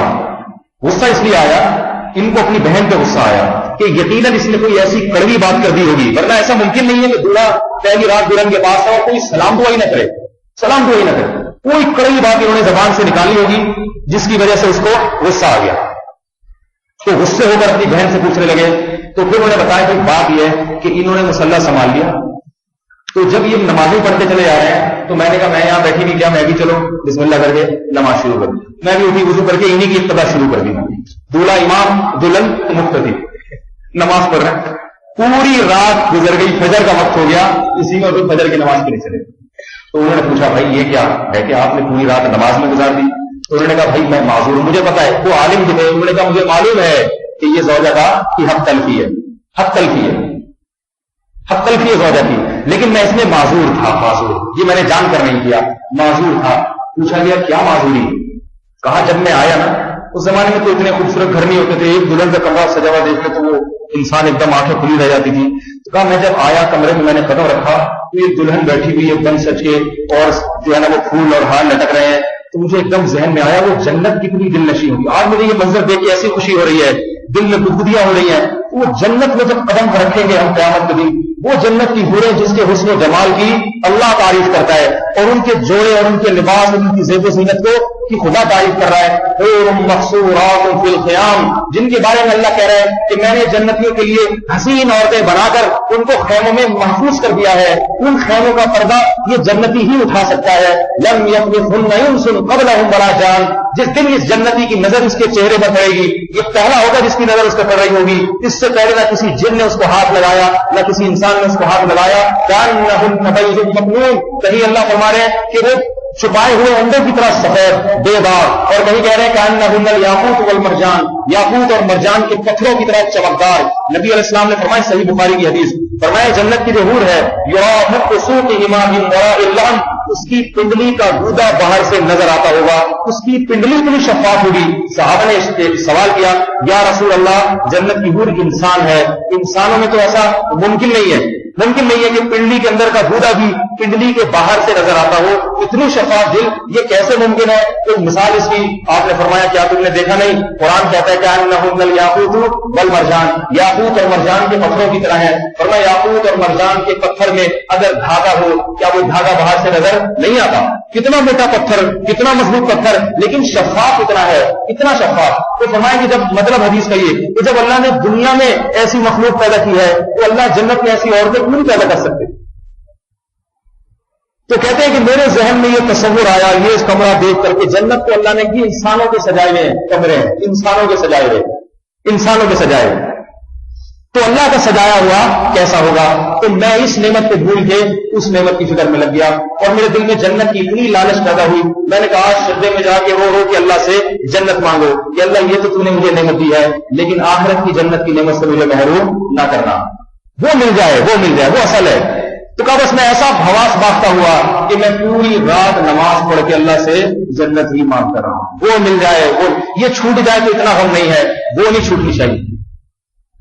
تو میرے بھائی یہ وہ لوگ تھے جو قدردان تھے، اور ہم وہ لوگ ہیں جو بے قدرے ہیں۔ ہمیں جنت کی طلب بھی ہے نا، اگر اتنی تھوڑی طلب ہے کہ وہ طلب ہمیں شاید جنت میں نہ پہنچا سکے۔ سابقوا الی مغفرۃ من ربکم، اللہ فرماتے ہیں اپنے رب کی مغفرت اور جنت کی طرف دوڑ لگاؤ، دوڑ۔ میں جلدی جلدی بیان کو سمیٹتا ہوں، بات لمبی سے لمبی ہو رہی ہے۔ تو میں نے جو بات شروع کی تھی اصحاب الیمین ما اصحاب الیمین، یہ کن لوگوں کو جنت دی جائے گی؟ جو دائیں ہاتھ والے ہیں، اور اللہ فرماتے ہیں یہ بھی بہت، اور یہ جو ہے جو صرف فرائض واجبات پورے کرتے ہیں۔ دوسرا طبقہ جو ان سے اوپر ہے والسابقون، بات میں نے تراویح سے شروع کی تھی نا، پابندی کرتے ہیں، بھئی فرض نہیں ہے پورے قرآن کو سننا، لیکن سنیں گے۔ ان کو اللہ کیا فرماتے ہیں؟ والسابقون السابقون، سبقت لے جانے والے، آگے بڑھنے والے نیکیوں میں بڑھنے والے۔ کہتے ہیں نہیں، جب اللہ کی رحمت ہے تو تھوڑی جنت جب اتنی دل نشیں، تو جو اونچی جنت ہوگی وہ کیسی ہوگی؟ وہ کیسی ہوگی؟ جیسے حدیث میں آتا ہے جب اللہ سے جنت مانگو تو جنت الفردوس، یہ سب سے اوپر کا مقام مانگو، کیونکہ جب اللہ کے فضل پہ ہی ملنا ہے تو پھر وہی جنت مانگو۔ اور جنت مانگنے کا مطلب یاد رکھیے ہمیشہ یہ ہوتا ہے کہ وہ اعمال مانگے جائیں جن پر وہ جنت ملتی ہے۔ یہ مطلب نہیں ہوتا کہ میں اسی حالت میں مجھے اس جنت میں پہنچا دے، یہ مطلب کبھی نہیں ہوتا۔ جب بھی کہا جاتا ہے اے اللہ مجھے جنت الفردوس کا وارث بنا، اس کا مطلب کیا ہے؟ وہ کام کرنے کی توفیق عطا فرما جن سے انسان جنت الفردوس کا وارث بن جائے۔ ان نے دعائیں دی ہیں، دعا بھی شامل ہے اس میں، اور وارث کون لوگ ہیں؟ قرآن نے ان کی صفت بیان کی، قد افلح المؤمنون الذین هم فی صلاتهم خاشعون۔ سب سے پہلی صفت، نماز بڑی دل جمی اور خشوع سے پڑھتے ہیں۔ جنت الفردوس کا وارث کون ہے؟ کون ہے؟ سب سے پہلی علامت کیا؟ نماز خشوع و خضوع۔ اس کا مطلب ہے جو نماز خشوع و خضوع سے نہیں پڑھتا جنت الفردوس کا تو بہرحال آپشن نہیں ہے۔ ممکن ہے نیچے والی جنت مل جائے گا، پڑھتا تو تھا، ٹھیک ہے، پڑھتا تو تھا، خشوع و خضوع آداب کے ساتھ، رعایت کے ساتھ، دل لگا کے۔ اور دوسری صفت جو جنت الفردوس کے وارث، عن اللغو معرضون، لغویات سے، لغویات کہتے ہیں جس کا نہ دنیا کا فائدہ نہ آخرت، اپنے وقت کو ہر وقت قیمتی بنانے کی فکر میں لگے رہتے ہیں۔ اور تیسری زکات ادا کرتے ہیں، اور کچھ صفات آگے بیان کی کیونکہ وقت تھوڑا تو میں بھی پھر اسی پر مکمل بیان شروع ہو جائے گا۔ بہرحال ان کو اللہ نے کیا فرمایا؟ والسابقون، جو پہل کرتے ہیں، وہ چاہتے ہیں کہ ہماری نیکیاں دوسرے سے زیادہ ہوں، جنت میں آگے نکل جائیں۔ دنیا میں تو کوئی بقدر ضرورت پر گزارا کرتا ہے، دنیا میں کیا بتاؤ میرے بھائی، ضرورت تو 4 روٹیوں سے پوری ہو جاتی ہے، لیکن ہر آدمی کہتا ہے بھائی جب اتنے مزے ہیں تو 4 روٹیوں سے تھوڑا بڑھنا چاہیے، روٹی کے ساتھ سالن بھی ہونا چاہیے۔ کسی کو روٹی کے ساتھ سالن مل رہا ہے تو وہ کوفتے والوں اور کباب والوں کے مزے دیکھتا ہے، یار یہ کیسے مزے مزے کی چیزیں، تو کاش میری آمدنی اتنی ہو کہ میں یہ کھانا شروع کر دوں۔ جب وہ یہ کھانا شروع کرتا ہے تو وہ دیکھتا ہے کہ یار اس سے بھی اوپر کے سکتے ہیں جو ہر روزانہ ہوٹلوں میں کھانا کھاتے ہیں، ان کے پاس اتنے ہیں کہ آج دل پسند اور آج متین، انہوں نے مجھے پیسے نہیں دیے، متین دل پسند والوں نے خوشی کے لیے یہ سینگ میں رکھے ہیں، ویسی مثال دے رہا ہوں میں۔ تو کبھی ادھر کبھی ادھر، تو ان کو دیکھ کے یار ہم گھر میں پکا پکا کھاتے ہیں، یہ ہر وقت فیملی کو لے کے باہر۔ تو دنیا کی حالت یہ تھوڑا تھوڑا ڈفرینس ہے، ان میں فرق بہت تھوڑا تھوڑا ہے، لیکن پھر بھی مسابقت کا کتنا شوق ہوتا ہے۔ تو جنت کے 2 درجات میں ایسے فاصلہ ہے جیسے زمین اور آسمان میں، اتنا کچھ۔ تو لہذا اس میں تو کوشش یہ ہونی چاہیے کہ میں کسی سے پیچھے نہ رہوں، تو اس میں نوافل کی بھی پابندی کرنی چاہیے، نوافل کی بھی پابندی۔ اللہ نے ان لوگوں کی پھر قرآن مجید میں تعریف کی، فرمایا والسابقون، سبقت کرنے والے، ان کو کیا ملے گا؟ فرمایا السابقون، وہ تو ہے ہی سبقت کرنے والے، یہ اللہ نے واضح کر دیا۔ بس خود سوچ لو ان کو کیا ملے گا، وہ تو ہے ہی سبقت کرنے والے، وہ تو سب سے آگے نکل گئے، وہ تو پھر نکل گئے سب سے آگے۔ تو میرے بھائی دیکھو رمضان کے تھوڑے سے دن باقی ہیں، ہمارا مقصد آخرت کی کامیابی ہے۔ ہمارا مقصد کیا ہے؟ ہم مسجد میں کیوں آتے ہیں؟ پیسے نہیں ملتے ہمیں مسجد میں آنے کے، کچھ بھی نہیں ملتا، بلکہ چپلیں چوری ہو جاتی ہیں عام طور پر، کچھ جاتا ہی ہے، آتا کچھ نہیں۔ لیکن ہم کس نظریے سے آتے ہیں کہ آج ہم اپنے رب کو راضی کریں گے، رب کی عبادت کریں گے، اس کو راضی کریں گے، غربا مساکین کا خیال کریں گے، مالی عبادت بھی، جسمانی عبادت بھی اگر ہم کرتے رہیں گے، شریعت کے احکام کو پورا کرتے رہیں گے، تو کل قیامت کی سختیوں میں اللہ ہمیں یاد رکھے۔ تو یہ ہمارا جذبہ ہے، اس کے لیے ہمیں جنت اللہ سے مانگنی چاہیے۔ ہمارے اسلاف کی عادت تھی راتوں کو اٹھ کے اللہ سے جنت بہت مانگتے تھے اور جہنم سے پناہ بہت مانگتے۔ حدیث میں آتا اللہ کے نبی جب بھی تلاوت کرتے جنت کی آیات آتی تو جنت مانگتے، جہنم کی آیات آتی جہنم سے پناہ مانگ۔ میں نے کہا رب کا قرآن سنا، مدینہ کے قاری تھے، اب تو شاید انتقال ہو گیا یا بوڑھے ہو گئے ہوں گے، المحیصنی ان کا نام تھا، بڑے مشہور وہ مسجد نبی میں تھے یا ریاض میں۔ تو میں بچپن میں ان کی کیسے بہت سنتا تھا تلاوت کی، عجیب قرآن پڑھتے تھے وہ۔ ایک تو وہاں کا ماحول ظاہر ہے بلاد حرمین برکت والی جگہ، اس ماحول کا بھی اثر ہوتا ہے۔ وہ قرآن پڑھ کے روتے بہت تھے، اور رونا بھی حقیقی رونا، رونے کی بھی کتنی قسمیں ہیں، کتنی آج کل ایک چینل آ ہے، میں نام نہیں لوں گا، وہ روتے روتے پاگل ہو جاتے ہیں۔ ہمارے حضرت اس پہ ایک شعر پڑھا کرتے تھے، نام پہ تیرے جان فدا ہو، حکم تیرا ایک بھی نہ ادا ہو۔ دعوے یہ ہو کہ نام پہ تیرے جان فدا اور حکم تیرا ایک بھی ادا ہو۔ تو وہ جو عرب شیخ تھے نا، وہ جب قرآن پڑھتے تو میں یہ دیکھتا کہ جنت کی آیت پہ اتنا روتے کہ سننے والے کو رلا دیا کرتے تھے، کوئی نہیں بھی رونا چاہ رہا ہوتا تھا اس کو رونا آ جاتا۔ اور جہنم کی آیت پہ ان کی عجیب کیفیت ہو جاتی، کیونکہ میں خود حافظ ہوں تو مجھے پتا چلتا تھا جہنم کی آنے والی آیت، تو ان پہ پہلے سے ہی کیفیات خوف کی تاری ہو جاتی پہلے سے ایسا، اور ان سے پڑھی نہیں جاتی تھی وہ جہنم کی آیات، پڑھی نہیں جاتی۔ تو جب ختم قرآن میں وہ جو فطر میں دعا مانگتے ہیں کھڑے ہو کر، انہوں نے جب دعا مانگی تو ان کی دعا کے الفاظ اتنے عجیب تھے، اتنے عجیب. میں نے اس وقت اللہ سے دعا کی، اے اللہ مجھے اتنی زندگی دے کہ مجھے ایک دفعہ زندگی میں ان کی زیارت اور ان سے مسافہ کروا دو، مجھے بڑی ان سے محبت اور عقیدت پیدا ہے. آج تک یہ تمنا ہے، آپ دعا کریں اللہ پوری کر دے. نام میں نے ان کا یاد کیا ہوا ہے، تو اللہ کرے زندہ ہوں. مجھے ان کا قرآن بہت پسند آیا، اور ان کی دعا، وہ دعا میں لگ رہا تھا، ان کی دعا سے لگ رہا تھا کہ ان کے دل میں امت کا واقعی بے پناہ جذبہ ہے، بہت جذبہ ہے. دعا کے الفاظ ایسے تھے. تو دیکھیے آج بھی لوگ ایسے موجود ہیں، اور اسلاف میں تو بے پناہ، جن کو قرآن سے اتنی محبت اور تلاوت سے اور جنت اور جہنم سے بچنے کی فکر اور جنت میں داخلے کی اتنی فکر تھی. صبح و شام آپ قرآن کی اگر دعائیں دیکھیں گے نا، قرآن کی دعائیں، لوگ مجھے اکثر کہتے ہیں نا حضرت کچھ پڑھنے کو بتایا قرآن سے، تو میں جو بھی دعا سوچتا ہوں نا، جو اکثر دعائیں ان میں ایسی جن میں یا تو جنت مانگی جا رہی ہے یا جہنم سے پناہ. اب اگر لوگوں کو یہ بتا دوں نا کہ یہ والی مانگے جنت کو، کہیں یہ کہ بات میں کاروبار میں پھنسا ہوا ہوں، بچیوں کی شادی نہیں ہو رہی، اور یہ دعا ایسی بتا رہے ہیں جس میں جنت مل رہی ہے، تو اہمیت ہی نہیں ہے، اہمیت ہی نہیں. تو بات یہ کہ ہم نے جنت کو دیکھا نہیں ہے، تو بغیر دیکھے ایمان مضبوط کر لیں، یقین کر لیں. اللہ بار بار فرما رہے ہیں. اچھا ایک بات یاد رکھیں، ہمارے خطیب حضرات اکثر، سب کی بات نہیں کر رہا، اکثر خطیب حضرات جب جنت کا نقشہ کھینچتے ہیں تو ان میں موسم بن گھڑت حدیثیں بہت لاتے ہیں. یہ ایک عجیب حساب کتاب ہے. ٹھیک ہے جنت بڑی دل نشیں ہے، لیکن جنت ہم میں سے کسی نے دیکھی نہیں ہے. ہمیں جنت کی صرف وہ صفات بیان کرنی چاہیے جو قرآن نے بیان کی اور حدیث صحیح میں رسول اللہ صلی اللہ علیہ وسلم. اور اگر کوئی ضعیف حدیث میں بھی جنت کی صفت ہے، اس کو بیان کرنے میں بھی شاید حرج نہ ہو. میرا مزاج تو ایسا ہے کہ میں بیان نہیں کرتا. جب صحیح حدیث میں اللہ نے جو خود حوروں کے حسن کا نقشہ کھینچا اور شراب کی اور دودھ کی نہریں بیان کی، جس کو یہ سن کے بھی جنت میں جانے کا شوق پیدا نہ ہو، پھر کسی چیز سے بھی نہیں. کیا خیال؟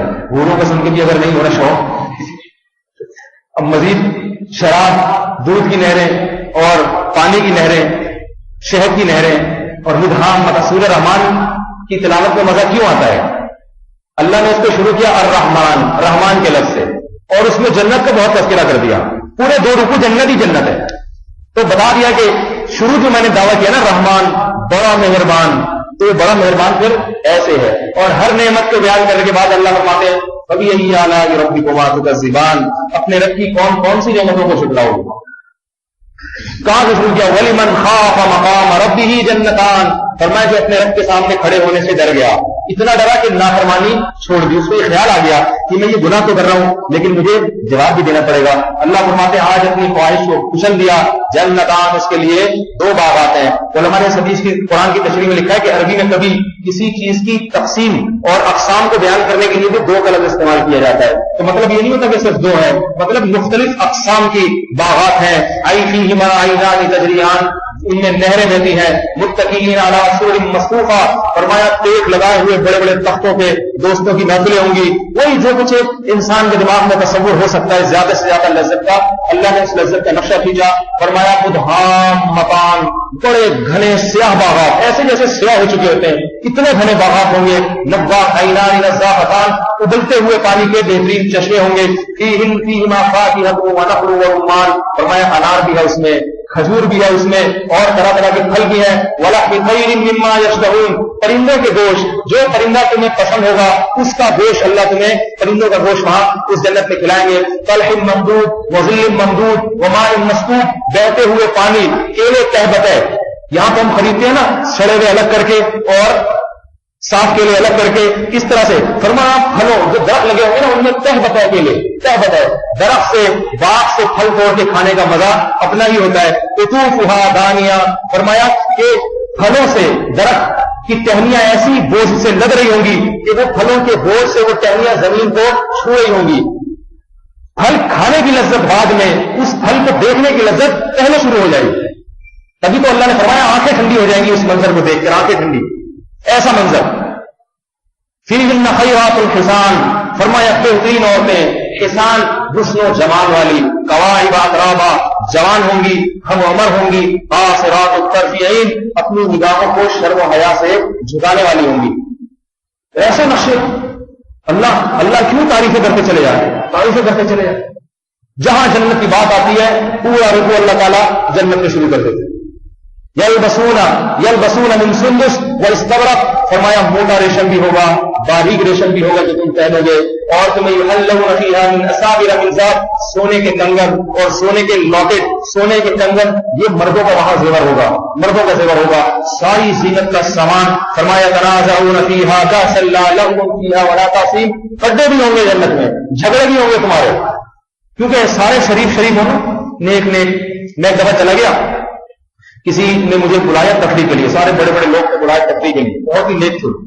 اب تفریح کا مطلب یہ تھوڑی ہے نیک بن کے درود شریف تھوڑا سا کام ہو، تفریح تو پھر ٹھیک ہے وہ عبادت بھی کریں، لیکن تھوڑا تفریح بھی تو مجھے لے گئے۔ اب لے گئے تو کہا کہ وہ پارک میں جائیں گے، وہاں پتہ نہیں کہاں، میں بھی چلا گیا، کراچی سے باہر ہے، تھوڑا آؤٹنگ ہو جائے گی۔ میں وہاں گیا تو وہ اتنے نیک، نہ کوئی مذاق، سب سنجیدگی سے بول رہے کہ بھائی کھانے کی، جیسے تبلیغی جماعت آئی ہوئی، کھانے کی ذمہ داری کس کی ہے بھائی؟ ایک نے کہا میں کھانا بنا، یہ تفریح ہو رہی اب وہ جا کے کھانا بنا بھائی، اور وہ وضو کا پانی مجھے 3-4 سال ہو یاد نہیں ہے، میں آدھے گھنٹے میں انہوں نے کہا جائیں گے، انہوں نے کہا کل جائیں گے، رات ہم یہی گزاریں گے۔ بہت بھاری ہے بھائی، اتنا تو گھر میں بھی ہم جو ہے نا ٹینشن میں اتنی تفریح۔ تو اب میں بیٹھ گیا 1 گھنٹہ، میں تو آپ کو پتا ہے کہ مزاح کے بغیر رہ نہیں سکتا، میں نے کہا ان سے تو کر نہیں سکتا مزاح میں، یہ کہیں گے کہ یہ تو سب سے بڑے مفتی تو ہم میں یہی ہے، یہی اگر مزاح کریں گے، وہ تو مجھے اور پتہ نہیں کیا سمجھ رہے تھے، بزرگ ہم میں یہی، وہ کہہ رہے تھے اگرچہ یہ کم عمر ہے لیکن مرتبہ میں ہم سے اس سے میرا اور خون چلتا تھا، ٹھیک ہے نا، کہ مرتبہ یاد دلا کے اور میرے زبان کو بند کر۔ اب بیٹھے ہیں، تھوڑی دیر میں نعتوں کا پروگرام شروع کر دیا تفریح کے لیے، ایک کھڑے ہوئے انہوں نے نعتیں، پھر وہ بھی آواز میں آواز ملاتے، تو پھر تھوڑا سا، پھر میں نے کہا تو مجھے کہے گا نعت پڑھے، میں نے کہا میں نہیں پڑھ رہا، یہ نعتوں کے لیے نعت کا اپنا ایک موقع ہے۔ تو میں نے یہ بھی کہا کہ میں نے پڑھا کر بالکل ان کو پسند آ گئی، پھر کہیں گے ایک اور پڑھیں، ٹھیک ہے نا، تو پھر ایک اور پڑھیں۔ تو نتیجہ نکلا، میں نے پھر یہاں میں کسی جان پہچان والوں کو فون کیا، میں نے کہا میں بھاگوں کیسے یہاں سے، تو میں نے ان کو فون کیا ایسے ہی، میں نے کہا آپ مجھے کوئی ضروری فون کریں، ٹھیک ہے نا، کوئی ایسا فون کریں جس میں آپ کو بہت ضروری کام ہو مجھ سے، اور فوراً آپ مجھے بلا رہے ہیں، بہت ایسے ایمرجنسی ہے، اور جھوٹ بھی نہیں ہوگا کیونکہ وہ تو بات آپ مجھ سے کر رہے ہیں نا، مجھے تو پتا ہے کہ ایسے ہی، اور میں اسپیکر آن کر کے یا کسی ایسے طریقے سے بات کروں جیسے وہ تو بڑا مسئلہ ہو۔ تو انہوں نے مجھے فون کیا، ہمارے دوست نے ہمارے اتنی دیر ہو گئی ابھی تک نہیں پہنچے، اس طرح کیا ہو یہاں پر آپ پہنچے نہیں؟ میں نے کہا بھائی میں کب سے میں اتنی دور آیا ہوں تفریح کے، کیسے؟ انہوں نے کہا میں آپ کو بلا رہا ہوں آپ، میں نے کہا بھائی یہ لوگ مجھے اجازت نہیں دیں گے، ایسے کر کر آ کے پھر انہوں نے خود ہی کہا بھائی ایسی ایمرجنسی ہے تو آپ چھوڑ کر آئے مجھے، ٹھیک ہے نا۔ تو کتنی نعمتوں کا سامان ہو، دنگا مستی نہ ہو تو مزہ نہیں آتا، تھوڑی سی چھینا جھپٹی ہونی چاہیے۔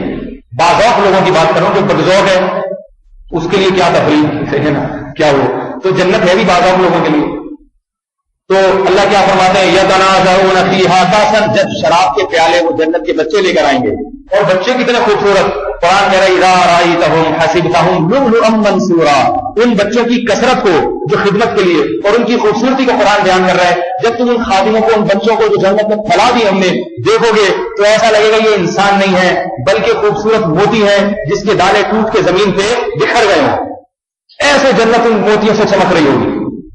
فرمایا جب یہ شراب منگوائیں گے پینے کے لیے تو جب شراب آئے گی اس پہ لڑیں گے، جھپٹیں گے، اس پہ لڑیں گے، ایک دوسرے سے پہل کرنے کے لیے اڑنگیاں دیں گے، ایک دوسرے کو گرائیں گے، میں پہلے، لیکن فرمایا لا لغو فیہا ولا تأثیم، یہ ایسی لڑائی جس میں گناہ نہیں ہوگا، ایسی اذیت کسی کو نہیں ہوگی جس سے اس کو غصہ آ جائے، کھڈے شروع ہو جائیں، اس کو نکالو، صحیح ہے، جب تک یہ نہیں جنت سے نکلے گا آئندہ سے میں یہاں، ہمارا تو تقریباً مزاج ایسا ہوتا ہے نا کہ بعض دفعہ دوسرے غصے میں آ جائے، تو یہ جب تک اعتکاف میں رہے گا نا آئندہ سال میں نہیں بیٹھی، یہ اس کی وجہ سے میں نہیں بیٹھ، کتنے لوگ بیچارے یہاں بیٹھنا چاہتے ہیں اعتکاف میں، بزرگ آتے ہیں کہتے ہیں حضرت بیٹھے آپ ہمارا سرمایہ، بزرگ کو جتنے بیٹھنے مجھے خوشی ہوتی ہے کہ بزرگ سے، بوڑھے سے اللہ کی رحمت بہت نازل ہوتی ہے۔ حدیث کے الفاظ کتنے عجیب ہیں، فرمایا تسترزقون بضعفائکم، تمہیں تمہارے بوڑھوں اور کمزوروں کی وجہ سے رزق ملتا ہے، کتنی برکتیں۔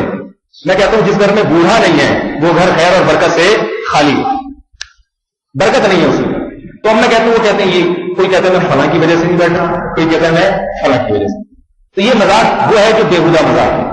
جنت میں مزاح بھی ہوگا، یتنازعون فیہا کأسا لا لغو فیہا ولا تأثیم، اور ایک جگہ اللہ نے فرمایا تھوڑا سا وقت لوں گا، فرمایا وَأَقْبَلَ بَعْضُهُمْ عَلَى بَعْضٍ يتساءلون، جب ان جنت کی نعمتوں میں مست ہوں گے تو فرمایا کسی کو خیال آئے گا، ایک دوسرے سے پوچھیں گے، قالوا واقبل بعضهم على بعض يتساءلون قال قائل منهم انی کان لی قرین، ان میں سے ایک کہے گا بھائی میرا ایک دوست تھا دنیا میں، میرے جان پہچان والے تھے، یقولون وہ کہا کرتے تھے اذا متنا وکنا ترابا وعظاما فانا لمدینون، کہ بھئی یہ تم مسلمان ہو کے کیسی باتیں کرتے ہو، کیسی باتیں کرتے ہو کہ ہم جب مر جائیں گے وہ سیدھا ہڈیاں ہوں گے، گل کر کے ختم ہو جائیں گے، پھر اللہ زندہ کر کے جنت میں لے کے جائے گا، اذا متنا بھلا جب مر گئے وہ سیدھا ہڈیاں ہوں گے، ختم ہو گئے، کیڑوں نے ہمیں کھا کے ختم کر دیا، فانا لمدینون، پھر کہاں سے بدلا، پھر کہاں سے جزا؟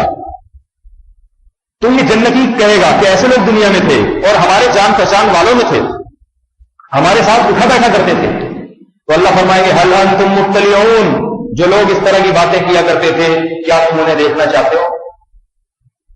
حدیث میں آتا ہے، قرآن کی یہ تفسیر حدیث میں، اللہ جہنم کے پردے کو اٹھائیں گے، جیسے اللہ کی شان ہوگی اس کی کیفیت آج ہم نہیں جانتے، فرمایا فطلع، یہ جنتی اس کو جھانک کے دیکھے گا، فرآہ فی سواء الجحیم، جہنم کے درمیان میں آگ میں جلتا ہوا دیکھے گا، کہے گا قال تاللہ، اللہ کی قسم، ان کدت لتردین، خدا کی قسم قریب تھا کہ تو مجھے بھی ہلاک کر دیتا، کیونکہ میں بھی تیرے ساتھ ہی تھا دنیا میں، اگر میں تیرے نظریات کو قبول کر لیتا، اللہ کی قسم میں تیرے ساتھ اس جہنم میں ہلاک ہو جاتا، اور تاللہ ان کدت لتردین ولولا نعمت ربی لکنت من المحضرین، اگر میرے رب کا مجھ پر یہ انعام نہ ہوتا تو میں بھی آج تیرے ساتھ جہنم میں جل رہا ہوتا۔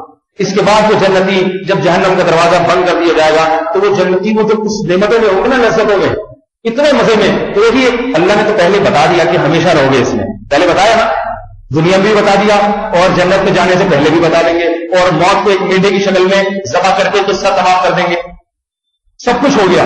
اس کے باوجود وہ جنتی پھر پوچھیں گے بھائی افما نحن بمیتین، ہم مریں گے تو نہیں؟ ایسے تو نہیں مر جائیں گے؟ اللہ بتا رہے نہیں مرو گے، لیکن یہ اللہ ان کی دل کی کیفیات کو، کیونکہ اتنی لذت کہ ان کو یہ ڈر کہ اللہ نے وعدے تو کیے ہیں لیکن کہیں ایسا نہ ہو کہ ہم مر جائیں، ایسا نہ ہو، اتنی لذت چھن نہ جائے ہم سے۔ افما نحن بمیتین، ہم کہیں مریں گے تو نہیں اور ہمیں دوبارہ ہمیں کہیں جہنم میں تو نہیں پھیرا جائے گا، بس معاف ہو گیا جو ہونا تھا، جو سزا ملنی تھی مل گئی۔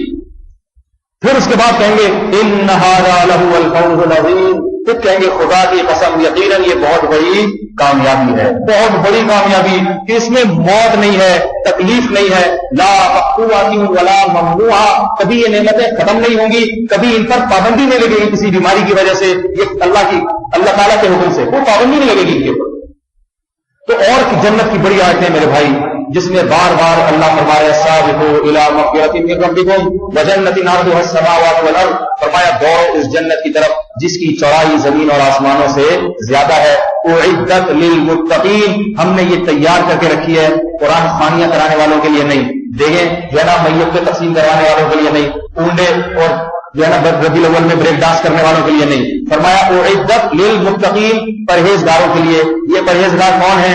پہلی صفت جلدی بس یہ ترجمہ کر کے بیان ختم کرتا ہوں، الذین، کیونکہ اتنا جنت کا تذکرہ ہو گیا تو جنتیوں میں بھی تھوڑا تذکرہ ہونا چاہیے، کون جائیں گے، کون، کن کے لیے یہ پہلی صفت، الذین ينفقون فی السراء والضراء، پہلی صفت خوشی میں اور غم میں اللہ کی راہ میں خرچ کرتے رہے، پیسوں سے شروع کر دیا اللہ۔ پتہ چلا کنجوسوں کے لیے، بولے بھائی کنجوس سارے سے نکل گئے۔ پہلی صفت فی السراء والضراء، تنگی میں بھی وسعت۔ وسعت کا مطلب کیا؟ مالی فراوانی ہو تو بھی کرتے ہیں اور مالی پریشانی ہو تو بھی کرتے ہیں، یہ نہیں کہتے کہ تو حالات ایسے میں کیسے، ٹھیک ہے اسی حساب سے کرتے ہیں مگر ہاتھ ان کا رکتا نہیں ہے۔ یہ ہے جنت کے خریدار، ينفقون فی السراء والضراء والکاظمین الغیظ، جہاں غصہ جاری کرنا حرام وہاں اللہ کے لیے اپنے غصے کے کڑوے گھونٹ کو پی جائے، جہاں جائز ہے وہاں کو اجازت۔ والعافین عن الناس، اپنے حقوق سے دستبردار ہونے والے، ہاں جہاں حق لینے میں کوئی مسئلہ تو وہاں اس کے لیے دوسری آیت ہے، دوسری حدیث ہے، بعض دفعہ ایسا ہوتا ہے اپنا حق معاف کرنے میں مصلحت ہوتی ہے۔ فرمایا العافین عن الناس واللہ یحب المحسنین، اور آگے فرمایا والذین اذا فعلوا فاحشۃ، جب ان سے کوئی گناہ ہو جائے، بے حیائی کا کام ہو جائے، او ظلموا انفسہم، یا کسی اور طرح سے گناہ کر کے اپنی جان پہ ظلم کر بیٹھے، ذکروا اللہ، تو ان کو فوراً اللہ یاد آ جاتا ہے، فاستغفروا لذنوبہم, اپنے گناہ سے توبہ کر کے اللہ کو مناتے ہیں. ولم یصروا علی ما فعلوا, اس گناہ کے اصرار نہیں کرتے. یہ نہیں کہ کر لیا تو موت تک کرتے ہی رہو, اصرار نہیں کرتے, اس پہ چھوڑنے کی کوشش میں لگ جاتے. کتنی پیاری آئے, کیسی اللہ کی رحمت. اللہ یہ بھی کہہ سکتے تھے یہ وہ لوگ ہیں جن سے کبھی گناہ ہوتا ہی نہیں. اللہ نے فرمایا کہ کبھی ہو گیا توبہ قائد میں لگ جاتے ہیں, چھوڑنے کی کوشش میں لگ جاتے ہیں. تو یہ میرے بھائی صفات ہے. تو اللہ کرے کہ یہ تمام صفات ہمارے اندر پیدا ہو. تو جن حضرات نے قرآن سنا ہے اللہ ان کے سننے کو قبول فرمائے, اور جنہوں نے نہیں سنا تو میرے بھائی آئندہ بھی تھوڑے سے تراویح کی کچھ ایام باقی ہے, قرآن تو ختم ہو گیا تو الحم ترا والی پڑھ لیں, ٹھیک ہے نا, انگلی کٹا کے شہیدوں میں نام لکھوا لیں. اور ہمارے ہاں پڑھائیں گے بھی تراویح جو ہے نا قاری رشید صاحب, وہ تھوڑی سی اور مختصر بھی پڑھاتے ہیں. تو میرے بارے میں کچھ لوگ وہ شکایتیں بہت کھینچ لیتے ہیں, بہت لمبی تراویح کر دیتے ہیں, تو وہاں پڑھ لیں. اور آئندہ کے لیے کوشش کریں. ٹھیک ہے مستحب ہے, سنت ہے, فرض واجب نہیں ہے, لیکن اگر سنت ہے اور وہ کر لے سنت تو بری بات تو نہیں ہے نا کرتا ہے. تو آئندہ سے عزم کر لیں کہ انشاءاللہ رمضان میں تراویح کا ناغہ نہیں کریں گے. اور یہاں یہ بات ہے, بعض لوگ عجیب بیوقوفی کرتے ہیں, 20 رکعت تراویح پڑھیں گے فجر کی نماز میں رہ جائیں گے. یہ پھر حماقت کی سپرلیٹو ڈگری ہے, کیونکہ 2 رکعت جو آسان ہے, جو فرض ہے وہ نہیں پڑھ رہا, اور 20 رکعت جو مشکل ہے لیکن فرض نہیں ہے وہ پڑھ رہا ہے. اس کا مطلب تو کچھ نظریاتی خرابی کی دلیل ہے. یہ کس کی دلیل ہے؟ میں ذاتی طور پر ایسے لوگوں کو جانتا ہوں فرض چھوڑ رہے ہیں, مجھے ان کو یہ نہیں کہ وہ تراویح بھی چھوڑ دیں, پھر ان کا اچھا غلطی ہوگی اب تراویح بھی نہیں پڑھیں گے ہم, یہ مقصد نہیں ہے. لیکن یہ کیسی بات ہے کہ آپ محنت والا کام کر رہے ہیں تو فرض سے زیادہ ضروری ہے اس کی طرف توجہ نہیں دے رہے, تو تراویح بھی پڑھیں, وہ تو نہیں چھوڑیں کسی قیمت پہ, لیکن فرض تو بہرحال فرض ہے. تو فجر کی نماز میں جب میں نمازیوں کو دیکھتا ہوں, خدا کی قسم بلا مبالغہ ایمان تازہ ہو جاتا ہے. اتنی خوشی ہوتی ہے, اتنی خوشی ہوتی ہے. ایک تو اپنے شیخ حضرت مفتی رشید احمد صاحب کی سنت بھی یاد آتی ہے. حضرت جب آتے تھے نا نماز کے لیے تو نمازیوں کے چہروں پر کافی دیر تک نظر ڈالتے تھے, فرماتے تھے مجھے مزہ آتا ہے, لذت ہے. یہ وہ لوگ ہیں جو اللہ کی عبادت کے لیے, اللہ کے سامنے جھکنے کے لیے مسجد میں آ گئے. ایک چہرے کی عجیب نورانی کیفیت ہوتی ہے لوگ, اور فجر کی تو واقعی الگ ہے. میں سوچتا ہوں کہ اللہ ٹھیک ہے برائیاں بہت پھیل رہی ہیں, بڑی بڑی برائیاں پھیل رہی ہیں, لیکن یہ بھی تو اچھائی ہے. اس برائی کے دور میں کتنے لوگ سینکڑوں تو کم از کم ہوتے ہی ہوں گے, سینکڑوں پھر بھی صبح 4 بجے اٹھ کے کھا رہے ہیں بیٹھ کے, حالانکہ کھانے کا ٹائم نہیں ہے. میں اکثر یہ کہتا ہوں کہ یہ ایسا ٹائم ہے پوری دنیا میں کوئی بھی قوم اس ٹائم نہیں کھاتی. اگر کوئی آپ کو دعوت دے دے نا, بچے کے ولیمے کی دعوت دے کہ بھائی صبح ناشتے پہ آئیے گا, سمجھ میں آتا ہے, دوپہر لنچ بھی آتا ہے, سمجھ میں شام کی چائے بھی آتی ہے, رات کا ڈنر بھی آتا ہے, لیکن کوئی دعوت دے, آپ پوچھیں کب کھانا ہے, صبح 3:45 بجے. آپ کیا کہیں یہ کون سا ٹائم ہے یار, 3:45, سیدھا سیدھا بولو نہیں کھلانا. اور اگر آپ دعوت قبول بھی کر لیں گے نا, بہت اصرار کرے گا, جب 3:45 بجے کا الارم بجے گا وہ آپ کو آج اٹھائے گا, ہو جاؤ اگر تم 1,00,000 روپے دے دے نہیں پوچھنا, اس دعوت پہ 100 لعنت. پھر نظریہ جو رات وعدے کیے تھے وہ نظریہ فوراً تبدیل ہو جائے, یہ ٹائم ہے کھانے کا. اور اگر وہ ایک اور پک لگا دے ساتھ میں, وہ کہ ٹھیک ہے آپ نے کہا چل آ جاؤں گا 3:45 بجے, اٹھ بھی گئے, آپ اٹھ گئے آنکھیں بلتے ہوئے 3:45 بجے جا رہے ہیں کھانا کھانے, آنکھیں بلتے ہوئے. اب جب وہاں جا کے بیٹھے, اس نے کہا 4:15 تک اجازت ہے, 16 منٹ والا روٹی نوالا منہ سے نکال لوں گا میں کھینچ کے. کہیں گے بھائی تو ترسا کیوں رہا ہے, آپ یہی بولیں گے ترسا کیوں رہا ہے. بالکل یہی کام ہوتا ہے رمضان میں, اتنی محنت, یہ کھانے کا ٹائم نہیں ہے. نیند قربان کر کے اٹھ بھی جاؤ تو بھی کھانے کا دل پھر بھی نہیں کرتا.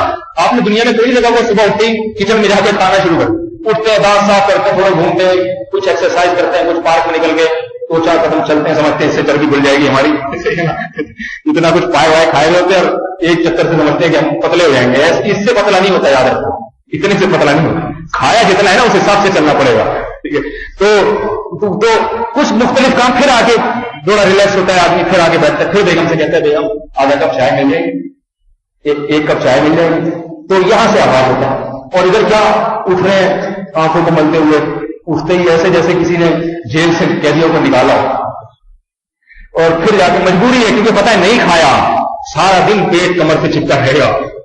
وہ جو بات کا تصور ہے نا, یہ حالت ہوگی ہماری. اس شہری جو لوگ کھاتے ہیں نا سنت پر عمل کرنے کے لیے تھوڑی کھاتے ہیں, فرائض پہ عمل نہیں کرتے, فجر کی نماز نہیں پڑھتے تو سنت پہ کہو, اس لیے کھاتے ہیں کہ پیٹ کمر سے چپک نہ جائے, ایک مصیبت میں پڑ جائیں گے. تو اٹھ کے پھر نوالے چبا رہے ہو, جلدی جلدی کھاؤ. یہ بھی پانی پلا کے دو. پانی عام طور پہ ڈاکٹر کہتے ہیں کہ کھانا کھانے کے 1 گھنٹے کے بعد, تو جو حفظ ما تقدم انسان صحت کے اصول پہ چل رہے ہیں نا وہ تو 1-1.5 گھنٹے کے بعد. لیکن شہری میں ایسا نہیں ہو, پراٹھا بھی کھاؤ, یہ بھی کھاؤ, پانی بھی پیو. ٹائم نہیں, اگر 1-1.5 گھنٹے کا مطلب 13-14 گھنٹے ہو جائیں گے. بدہضمی ہونے دو. ایک صاحب رمضان میں بہت کھاتے شہری میں, ہمارے دوست کے صحت مند بھی بہت ماشاءاللہ, اتنا کھاتے. میں نے کہا بدہضمی نہیں ہوتی؟ کہتے ہیں ہوتی ہے. میں نے کہا پھر؟ کہہ رہے ہیں بھائی بدہضمی ہوتی ہے. جو کھاتا ہوں 10 بجے تک یہاں, 11 بجے تھوڑا سا خود ہی نیچے, 12 بجے اور نیچے, کیونکہ میدا بھی کہتے ہیں مزید کچھ امپورٹ تو ہو نہیں رہا. تو جو تیزابیت اور جو فاسد مادے فی الحال انہیں سے کام چلا. کہہ رہا میدا خود ہی جو ہے نا وہ اٹرم بدرم جو بدہضمی ہوئی ہے سب 4 بجے تک وہ تنگ آ کے سب کو خود وہ بھی ہضم کر دیتا. اور تو اس کو تو چاہیے نا, اس کو تو چاہیے, وہیں سے کھینچ کے نا اوپر سے تیزابیت کھینچنا شروع کر دیتا. کہہ رہا 4-5 بجے تک فٹ فاٹ ہو جاتا ہوں. تو شہری میں جتنی مرضی بدہضمی ہو جائے, بالآخر اثر مغرب تک ساری بدہضمی بھی ختم ہو چکی, وہ بھی خون کا حصہ بن چکی ہوتی ہے. تو میں یہ کر رہا تھا, دیکھو کتنا مجاہدہ ہے. صبح اٹھ کے جلدی جلدی کھاتے ہیں اور پتہ اتنے بج کے اتنے منٹ کے بعد کھانے پر پابندی. تو جو مسلمان یہ کر رہے ہیں, دیکھو اللہ کی عادت ہے, جہاں وہ نافرمانوں سے غضبناک ہوتا ہے وہ فرما برداروں سے خوش بھی بہت ہوتا ہے, خوش بھی بہت ہوتا ہے. فخر کرتا ہے کہ یہ میرے بندے ہیں جو راتوں کو اٹھ کے کھا رہے ہیں اور پھر فجر کی نماز کے لیے آ رہے ہیں. کیسے کھلے ہوئے چہرے ہوتے ہیں, رونق ہوتی ہے. تو مجھے بڑی خوشی ہوتی ہے کہ دل چاہتا ہے کہ ان کی منہ میں ان کی تعریف کروں. یہ بار بار کہ آپ لوگ بہت اچھے ہیں, بہت اچھا کر رہے ہیں, جو آ رہے ہیں آتے رہے, پھر کوئی حوصلہ افزائی کرنے والا ہو. تو یہ اللہ کی بہت بڑی نعمت ہے. تو میرے بھائی ہمت کر لیں, آج عزم کر لیں کہ انشاءاللہ پورے سال جتنی خواتین بیان سن رہی ہیں, جتنے مرد, سب عزم کر لیں انشاءاللہ پورے سال فجر کی نماز تکبیر اولیٰ سے پڑھیں. فجر جو پڑھ لے گا باقی تو پڑھ لے گا. عزم کرتے ہی نہیں کرتے, کیونکہ اب تو آپ اپنے میرے بیان بھی اب شاید مشکل ہی ہو. یہاں پہ کل 28 کو کس کا بیان ہے؟ 27 کو. کل میرا کہیں اور بیان ہے, یہاں تو نہیں ہوگا. 28 کو ہمارے استاد مفتی محمد ممتاز صاحب کا بیان ہے. 29 کو کس کا بیان ہے؟ ابھی تک کوئی انتظام نہیں ہوا. میرا وائرل کہیں اور ہے, میں نہیں آ کر سکوں گا. 30ویں رات کو شاید جامع میں بیان ہو جائے یا کہیں اور, اگر نہیں ہو تو تھوڑا ہلکا پھلکا بیان ہوگا. تو بیان تو بہرحال ابھی ہے. تو آپ لوگ کو ابھی اگر کیش نہیں کرایا نا میں نے, تو آپ پھر ایسے ہی چلے جائیں گے. تو اتنا وقت آپ نے صبر کیا 2-4 منٹ اور, تو چند باتوں کا معاہدہ کر لیں, مرد بھی خواتین جتنے حضرات. پہلا کام کیا کریں گے, جس چیز پہ اللہ نے سب سے زیادہ زور لگایا ہو تو نماز. تو بھائی عزم کرتے نہیں کرتے, تکبیر اولیٰ سے پابندی کے ساتھ جماعت کی نماز. جو حضرات پکا عزم کرتے ہیں وہ ذرا ہاتھ کھڑا کریں, اللہ تعالیٰ قبول فرمائے. دوسری بات, عورت کے لیے 2 کام سب سے اہم ہیں, اور عورتیں وہی 2 کام نہیں کرتی, باقی ساری مجاہدے کرنے کے لیے تیار ہیں. ایک ہے نماز کی پابندی, بلکہ 3 کام. 3 نماز کی پابندی, پردہ اور شوہر کی اطاعت اور فرمانبرداری. اتنا آسان اللہ نے عورت کا دین بنایا ہے. کتنا بڑا حق عورت کا دیا کہ شوہر اگر گھر پہ موجود ہے تو عورت شوہر کی اجازت کے بغیر اتنی بڑی عبادت نہیں کر سکتی. کتنا بڑا حق اللہ نے دیا, اس کو اپنا حق ثابت کر دیا. کیونکہ اللہ چاہتے ہیں کہ گھروں میں جھگڑے نہ ہوں. اللہ کو پتا تھا کہ میری عبادت میں لگے گی نا روزہ رکھے. شوہر کو اگر کوئی, کیونکہ ظاہر روزہ رکھے پھر وہ اس میں وہ طاقت اور قوت اور توانائی رہتی, تھوڑی طبیعت بھی چڑچڑی ہو جاتی ہے. پہلے آج کل عورتیں لڑ رہی ہیں بہت, باپ سے بڑا, تو اس کو شام کو روزہ لگے گا, شوہر گھر میں آئے گا, یہ ایسی بات کہہ دے گی کہ شوہر کا روزہ نہیں بھی ہوگا پھر بھی لگے گا اس کو. جا کے روزہ رکھے گی بیوی, لگے گا کس کو؟ اس کے شوہر کو. آج کل ایسے ہی ہوتا ہے. تو اللہ نے عورت کو بہت پابند کیا اس کا, شوہر کو خوش رکھے, کیونکہ شوہر کو خوش رکھے گی نا, گھر کا ماحول محبت والا, گھر کا ماحول اچھا تو اولاد کی تربیت اچھی ہوتی ہے. جو بھی لڑتے رہے تو بچے بھی لڑتے ہی رہتے ہیں, وہ بھی ایسے ہی ہو جاتے ہیں.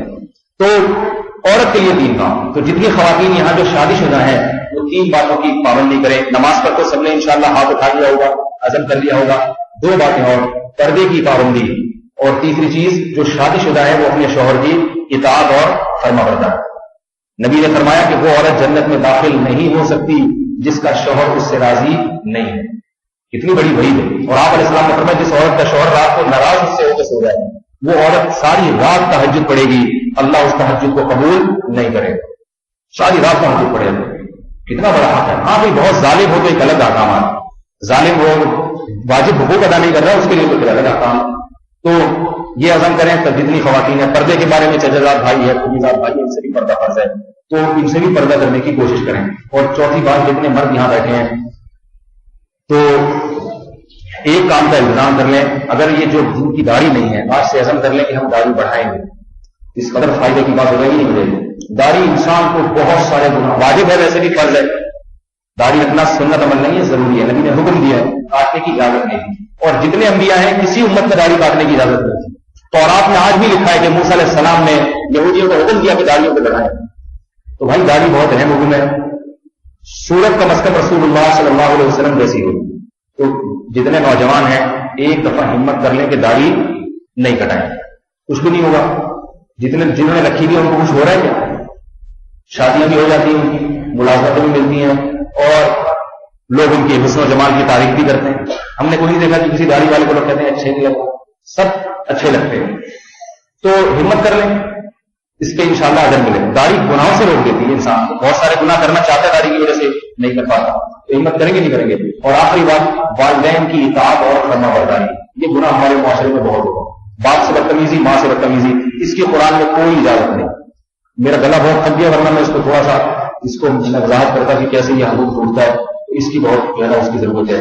اور کوشش کریں ہر ہفتے پوری زندگی یہ معمول بنائیں، پوری زندگی ہر ہفتے کسی نہ کسی عالم کا بیان ضرور سنیں، اس سے فائدہ ہوگا۔ اگر ابھی عمل کی توفیق نہیں ملی، کسی نہ کسی موڑ پہ انشاءاللہ عمل کی توفیق مل جائے گی۔ یہ دین آتا ہے علماء کے ساتھ اٹھنے بیٹھنے سے، علماء کی صحبت سے آتا ہے۔ تو اگر آپ کا تعلق علماء سے جڑا رہے گا علماء سے، تو انشاءاللہ اللہ کم از کم اتنی گارنٹی میں دیتا ہوں، اللہ کی رحمت سے امید ہے کہ موت انشاءاللہ ایمان کے واقع ہوگی۔ موت ایمان بھی بڑی نعمت۔ اگر گناہوں کی زندگی سے توبہ کی توفیق نہیں بھی ملی، نظریات درست رہیں گے، مرے گا مسلمان ہوں گے انشاءاللہ۔ اور اگر علماء سے تعلق ختم کر دیا، مولویوں کو برا بنا، یہ بھی مولوی ایسے، یہ بھی ایسے، فلانے بھی ایسے، تو پھر ایسے لوگوں کو ہم نے دیکھا دہریت کی طرف چلے جاتے ہیں، دہریت کی طرف، کافر ہو کے مرتد ہو کے مر۔ ٹھیک ہے مولوی برے ہیں، لیکن اچھے بھی مولوی ہوتے ہیں۔ ہم بھی مولویوں کو دیکھ کے دین، میں کالج میں تھا، مولویوں کو دیکھ کے، اچھے مولویوں کو دیکھ کے دین پہ آیا ہوں، ہم نے دیکھا کہ بھائی ایسے بھی ہوتے ہیں۔ تو آپ جو جس پر اعتماد ہو، کم از کم ہفتے میں ایک بیان اس کا، کسی بھی بزرگ کا، کسی بھی اللہ والے کو جو اہل حق ہے، ایسا نہ ہو کہ آپ وہ سمجھ شروع کر دیں، کسی بھی اچھے بزرگ کا کم از کم ہفتے میں ایک بیان، یہ عزم کرتے ہیں جتنے مرد اور عورتیں جو عزم کرتے ہیں ذرا ہاتھ کھڑا کریں پابندی کے ساتھ۔ اس میں شیطان پر گلائے تو بولے کہ فائدہ تو ہو نہیں رہا، عمل کی توفیق دی ہے تو ہر دفعہ کہتے ہیں لیکن مجھ سے تو عمل ہو نہیں رہا۔ چھوڑے نہیں، بولے سمجھ میں آئے نہ آئے، عمل کی توفیق ملے نہ ملے، شروع میں ضرور تو یہ عزم کریں۔ ہمارے ہاں بیان ہوتا ہے منگل کو عشاء کی نماز کے بعد، یہاں آنا چاہیں یہاں آئیں، کسی اور سے فائدہ ہو رہا ہے وہاں جائیں، تو جہاں فائدہ ہو وہاں آپ جائیں، ان کے بیان سنیں۔ اور یہ بات یاد رکھیں کہ فائدہ عام طور پہ اسی صورت میں ہوتا ہے جب انسان ایک سے تعلق قائم کرتا ہے جس پہ زیادہ اعتماد، بدل کے ہوتا پھر یہ کہ وہ انہوں نے یہ کہا بیان میں، یہ مولوی صاحب جو ہے یہ تو کہتے نہیں، یہ وہ والی بات تو نہیں ہے، تو کیڑے نکالنا شروع کر دیتے ہیں، اس سے برکت ختم ہو جاتی ہے۔ تو کوشش کریں گے نہیں کریں گے ہر ہفتے بیان سننے کا۔ اللہ تعالیٰ عمل کی توفیق عطا فرمائے، دعا فرمائے جو کچھ پڑھا ہے۔ یہ اور بھی پرچیاں لوگوں نے دعا کے لیے دی ہوئی، یہ میں تو یہ سرور صاحب شدید علیل ہیں، صحت یابی کے لیے دعا کی درخواست ہے، دعا فرمائے اللہ تعالیٰ ان کو صحت عطا فرمائے۔ عاقل بھائی کی بھتیجی شدید بیمار ہے، صحت یابی کے لیے دعا کی درخواست ہے، اللہ تعالیٰ ان کو بھی شفا کاملہ عاجلہ عطا فرمائے۔ کسی نے پرچی دی ہے میرے والدین بیمار ہیں، دعا کریں اللہ ان کو صحت دے، دل سے دعا ہے اللہ تعالیٰ ان کو صحت کاملہ عاجلہ عطا فرمائے۔ جنہیں دعا کی میرے کزن بیمار ہیں، اسپتال میں داخل ہیں، ان کی دعا کر دیں، ان کا نام راشد ہے، دعا فرمائے اللہ تعالیٰ ان کو بھی شفا کاملہ عاجلہ عطا فرمائے۔ الحمدللہ رب العالمین والعاقبۃ للمتقین والصلاۃ والسلام علی رسول الکریم وعلی آلہ وصحبہ اجمعین۔ اللهم صل على محمد وعلى ال محمد كما صليت على ابراهيم وعلى ال ابراهيم انك حميد مجيد ربنا ظلمنا انفسنا وان لم تغفر لنا وترحمنا لنكونن من الخاسرين۔ اے اللہ جو کچھ کہا سنا اسے اپنے دربار میں قبول فرما، اے اللہ اس میں جو کوتاہیاں ہوئی اپنے فضل سے معاف فرما، اے اللہ ہم نے جو قرآن کی تلاوت کی رمضان کے مہینے میں اللہ کو اپنے فضل سے اس تلاوت کو قبول فرما، اے اللہ اس میں جو کوتاہی ہوئی اپنے فضل سے معاف فرما، اے اللہ پڑھنے والے کو بھی اجر عطا فرما، اور اے اللہ تو اپنے فضل سے سننے والوں کو بھی پورا اجر عطا فرما۔ اے اللہ جنہوں نے پابندی کے ساتھ پوری دنیا میں جہاں بھی رمضان میں تراویح میں قرآن سنا، حرمین میں، مدینہ میں، پوری دنیا میں، پاکستان میں، ہندوستان میں، امریکہ میں، جہاں جہاں لوگ رمضان میں تراویح میں تیرے قرآن کی تلاوت سنتے رہے، اللہ تو ان کی اس عبادت کو قبول فرما، اے اللہ اس کا ثواب کامل طور پر اللہ ان کو اس کا ثواب عطا فرما، اے اللہ ہمیں ان لوگوں میں شامل فرما جو قرآن کے حلال کو حلال سمجھتے ہوں اور قرآن کے حرام کو حرام سمجھتے ہوں، اے اللہ ہمیں ان لوگوں میں شامل فرما کہ جو قرآن کے حلال کو حلال سمجھتے ہوں اور قرآن کے حرام کو حرام سمجھتے ہوں. اے اللہ تو نے اپنے نیک بندوں کی جتنی قرآن میں صفات بیان کی ہیں، اے اللہ تو نے اپنے نیک بندوں کی جتنی قرآن میں صفات بیان کی، عباد الرحمن الذین یمشون علی الارض ہونا، تو نے کہا کہ تیرے رحمان بندے وہ ہیں جو زمین کے تواضع کے ساتھ چلتے ہیں، تکبر نہیں کرتے. ينفقون اموالهم سرا وعلانیۃ، تو نے اپنے بندوں کی صفات بیان کی، دن اور رات تیرے راستے میں اپنا مال خرچ کرتے ہیں. انما نطعمکم لوجه اللہ لا نريد منکم جزاء ولا شکورا. اے اللہ تو نے اپنے بندوں کی صفت بیان کی کہ وہ دن رات غریب اور غربا اور مساکین کو کھلاتے ہیں اور کہتے ہیں کہ ہم تم سے شکر کا تقاضا نہیں کرتے، ہم تم سے اس کا بدلہ نہیں چاہتے. اے اللہ تو ہمیں دن رات اپنی راہ میں مال خرچ کرنے والا بنا. اے اللہ ہمیں صلہ رحمی کرنے والا بنا. اے اللہ یہاں جتنے نوجوان ہیں جن کی داڑھی نہیں ہے، اللہ تو انہیں داڑھی رکھنے کی توفیق عطا فرما. اے اللہ جن کی شلوار ازار ٹخنوں سے نیچے ہے انہیں شریعت کے مطابق لباس پہننے کی توفیق عطا فرما. اے اللہ جتنی عورتیں یہاں بیانات سننے کے لیے آتی رہیں جو اب موجود ہیں، اے اللہ تو ان سب کے حق میں ہدایت کے فیصلوں کو عام فرما. اے اللہ ان سب کو شرعی پردہ کرنے کی توفیق عطا فرما. اپنے شوہروں کی فرما بردار بنا. جو رشتوں کے لیے پریشان ہیں اللہ ان کے لیے مناسب رشتوں کا انتظام فرما. اے اللہ جو لوگ تیرے دین کی خاطر جو لوگ افغانستان کی سرزمین میں لڑ رہے ہیں، اے اللہ دشمن سے برسر پیکار ہیں، اے اللہ تو اپنے فضل سے ان کی مدد فرما. اے اللہ ان کی مدد میں جلدی فرما. اے اللہ جو لوگ جہاں کہیں بھی تیرے دین کے لیے لڑ رہے ہیں، اے اللہ تو ان کی مدد و نصرت میں جلدی فرما. اے اللہ ان کی شہادتوں کو قبول فرما.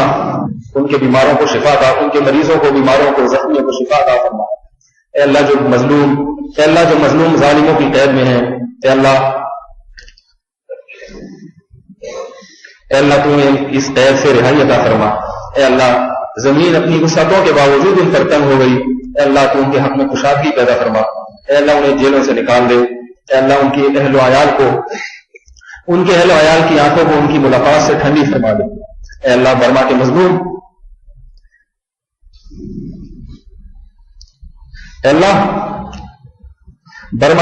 مسلمانوں کی مدد فرما.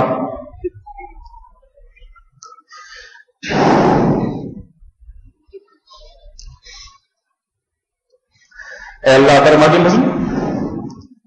مظلوم مسلمانوں کی مدد فرما. جن ظالموں نے انہیں جلایا، اے اللہ تو انہیں جلا، تو انہیں جہنم کی آگ میں پھینک دے. اے اللہ جن ظالموں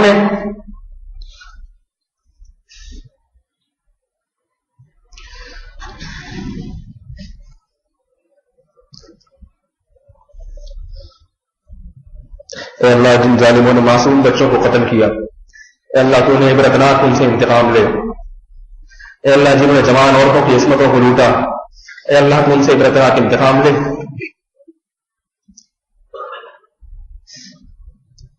اے اللہ پوری دنیا میں مسلمان مظلوم ہیں، کمزور ہیں، لاچار ہیں.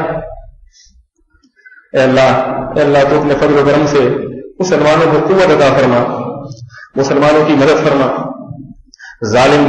اے اللہ ان ظالموں میں جو ہدایت کے قابل ہیں تو ان کو ہدایت عطا فرما، جو ہدایت کے قابل نہیں ہے اللہ تو ان کو تباہ و برباد فرما.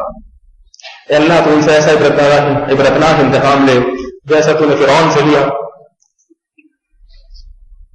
اے اللہ ان کو ایسے ہلاک کر جیسے تو نے قوم عاد اور قوم سمود کو ہلاک کی. اے اللہ ان کو تباہ و برباد کر دے جو مسلمان کمزوروں پہ ظلم کرتے ہیں. اے اللہ انسانیت کے ان ظالموں سے دنیا کو پاک کر دے. اے اللہ جس طرح آج ہم یہاں جمع ہیں، اے اللہ تو اپنے فضل سے ہمیں ایسے اعمال کی توفیق عطا فرما کہ اللہ ہم اسی طرح جنت الفردوس میں بھی جمع.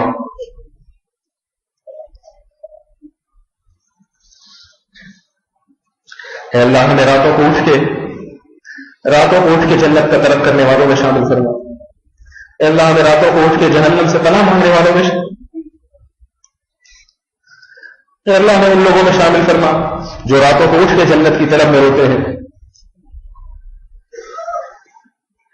اے اللہ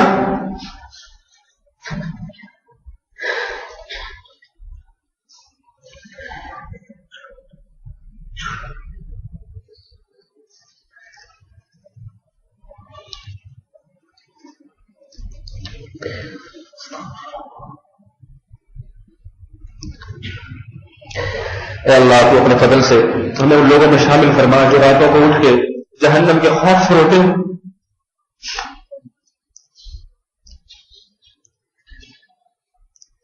اے اللہ ہمیں جنت کے طلبگاروں میں شامل فرما. اے اللہ اللهم إن الساعة آتية لا ريب فيها وإنك تبعث من في القبور. اللهم إنك تبعث من في القبور. اے اللہ ہمیں یقین ہے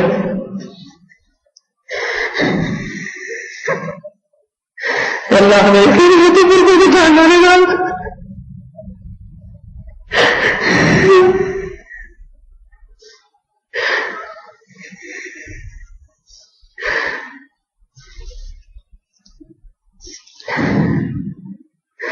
اے اللہ ہم اقرار کرتے ہیں تو قیامت کے دن مردوں کو زندہ کرے گا. اے اللہ ہم تیری آیات کو جھٹلاتے نہیں.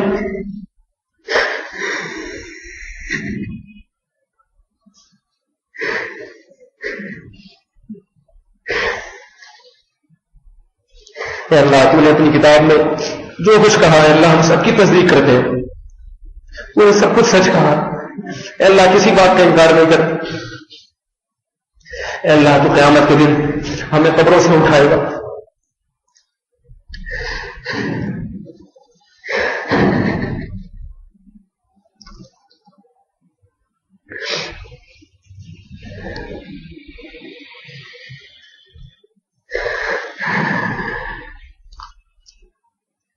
اے اللہ تو جس دن قیامت کے دن ہمیں ہماری قبروں سے اٹھائے اے اللہ اس دن کی ذلت سے ہم سب کو محفوظ فرما. اے اللہ قیامت کی سختیوں سے قیامت کی ذلتوں سے ہمیں محفوظ فرما. اے اللہ وہ دن جس کی سختیوں سے پیغمبروں نے پناہ مانگی ہے. اے اللہ تو ہم گناہگاروں کو سختیوں سے محفوظ فرما. اے اللہ قبر کے اندھیروں کی وحشت سے ہماری حفاظت فرما. قبر کی تنہائیوں کی وحشت سے ہماری حفاظت فرما. اے اللہ اے اللہ اے اللہ ہمارے جو اعزاء و اقارب ہمارے والدین میں سے اس مہینے میں جس کے بھی والدین میں سے اعزاء و اقارب میں سے اے اللہ جو بھی دنیا سے جا چکے اے اللہ کو اپنے فضل سے اے اللہ تجھے رمضان کی راتوں کا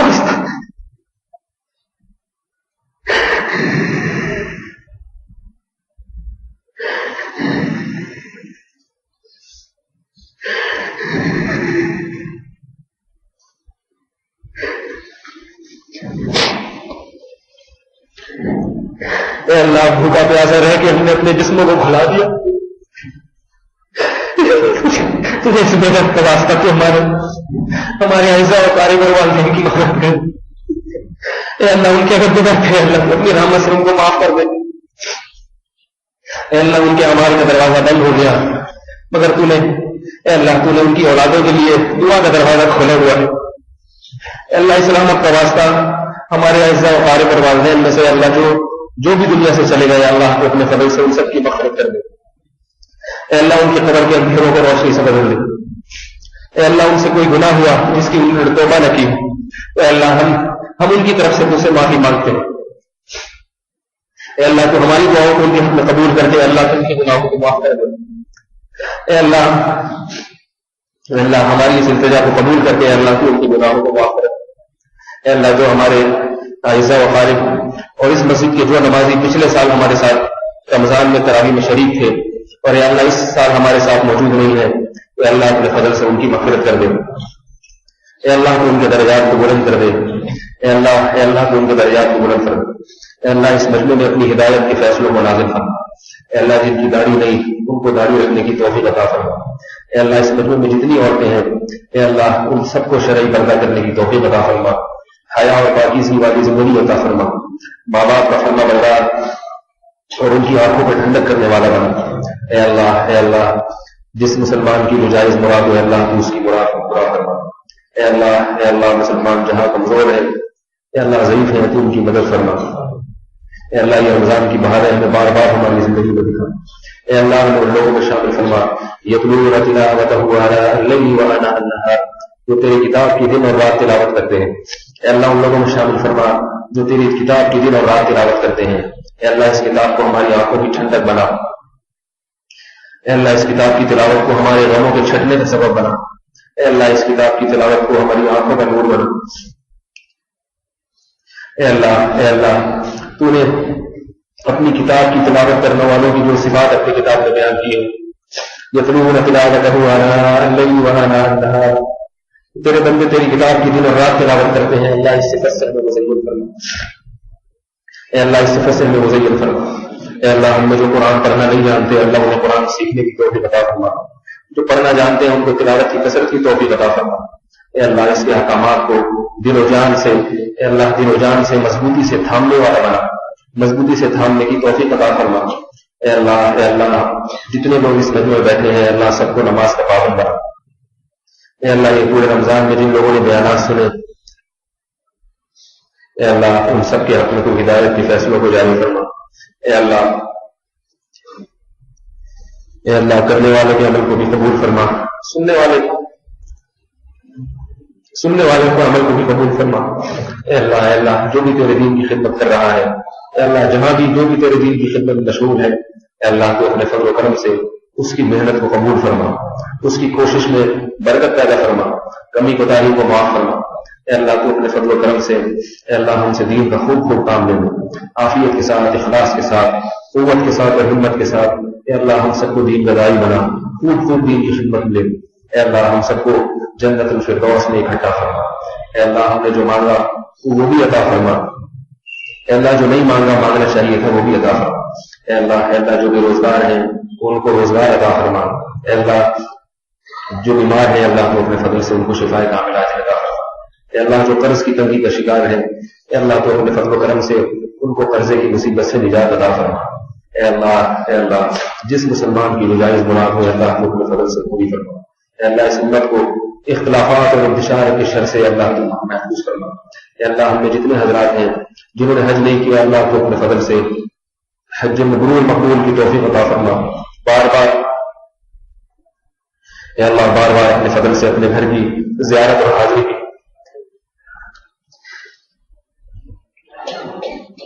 اے اللہ بار بار اپنے گھر کی زیارت کی توفیق عطا فرما. اے اللہ تو ہم میں سے ہر شخص کو بیت اللہ کی تراویح نصیب فرمایا. اے اللہ حرم میں اے اللہ بیت اللہ کے سامنے رمضان میں تراویح کی سعادت عطا فرما. اے اللہ یہاں جتنے لوگ اعتکاف میں بیٹھے ہیں اللہ کو اپنے فضل و کرم سے ان کے اس عمل کو قبول فرما. اے اللہ انہیں کامل ہدایت کی توفیق عطا فرما.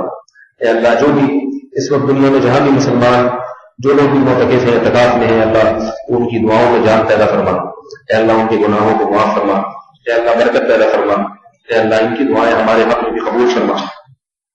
اے اللہ ہمارے بوڑھوں پر رحم فرما. اے اللہ ہمیں ان کا خدمت گزار بنا. اے اللہ ہمیں ان کا عدد کرنے والا بنا، چھوٹوں کو شفقت رحمت کرنے والا بنا. اے اللہ انہیں جتنی صفات اپنی کتاب میں اہل ایمان کی بیان کی، اے اللہ وہ تمام صفات جو ہمیں معلوم ہے وہ بھی، جو معلوم نہیں ہے وہ بھی، اے اللہ وہ تمام کی تمام صفات ہمارے مردوں میں بھی پیدا فرما، ہماری عورتوں میں بھی پیدا فرما. اے اللہ ہدایت کے فیصلوں کو نازل فرما. اے اللہ ہمیں ہدایت مانگنے والا بنا دو. اے اللہ ہدایت مانگنے والا بنا. اے اللہ ہم سے ماضی میں جو گناہ ہوئے، اے اللہ گناہ صغیرہ ہو یا کبیرہ گناہ ہو، اے اللہ وہ گناہ ہم نے جان کر کیے ہو یا خطا غلطی سے کیے ہو، بھولے سے کیے ہو، اے اللہ ان گناہوں کا تعلق تیرے حقوق سے ہو یا تیری مخلوق کے حقوق سے ہو. اے اللہ ہر قسم کے گناہوں کو اپنی رحمت سے معاف فرما دو. اے اللہ ہر قسم کے گناہوں کو اپنی رحمت سے معاف فرما دو. اے اللہ عفت والی پاک دامنی والی زندگی عطا فرما.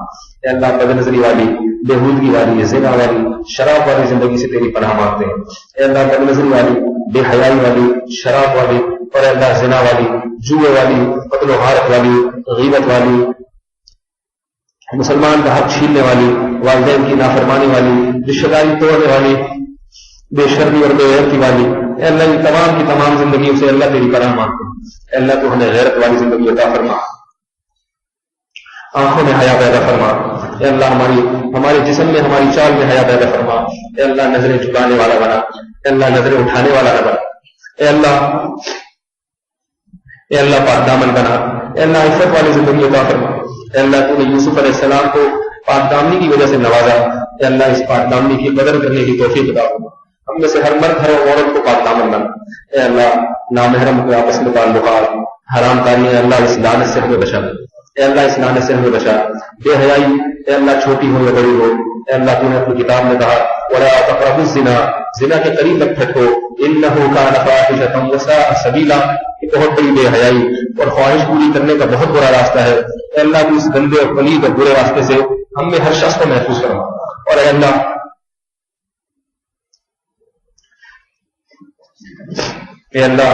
اس مجمع میں اگر کسی سے ماضی میں کوئی گناہ ہوا، اے اللہ کبیرہ گناہ ہوا، اے اللہ تو اپنے فضل سے اس کو معاف کر، کسی نے شراب کی اللہ اس کو معاف کر دے، کسی نے زنا کیا اللہ تو اس کو معاف کر دے، کسی نے ماں باپ کو ستایا اللہ تو اس کو معاف کر دے، اے اللہ کسی نے کسی مسلمان کا نام قتل کیا، کسی انسان کا قتل کیا اللہ تو اس کو معاف کر دے،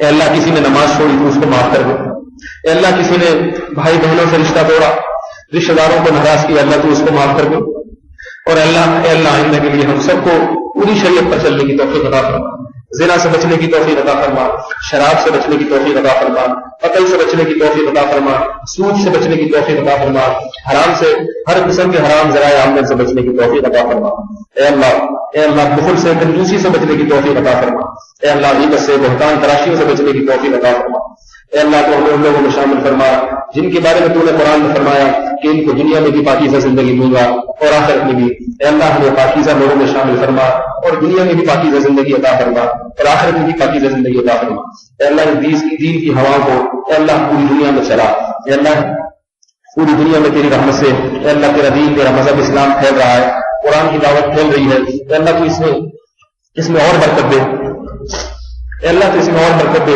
یدخلون فی دین اللہ افواجا، اے اللہ تو ہمیں وہ منظر دکھا کہ لوگ چوک در چوک تیرے دین میں داخل ہو رہے، لوگ فوج در فوج تیرے دین میں داخل ہو رہے ہو، اے اللہ تو ہماری زندگیوں میں وہ منظر دکھا، اس شریعت کو اپنے دین کو 100% اپنے گھروں میں نافذ کرنے کی توفیق عطا فرما، ملک میں نافذ کرنے کی، دنیا میں نافذ کرنے کی توفیق عطا فرما، اس کی کوششوں کی توفیق عطا فرما، اے اللہ ہم نے جو مانگا وہ بھی عطا فرما، اے اللہ ہم نے جو مانگا وہ بھی عطا فرما، جو نہیں مانگا وہ بھی عطا فرما، اللهم اقسم لنا من خشيتك ما تحول به بيننا وبين معصيتك ومن طاعتك ما تبلغنا به جنتك ومن اليقين ما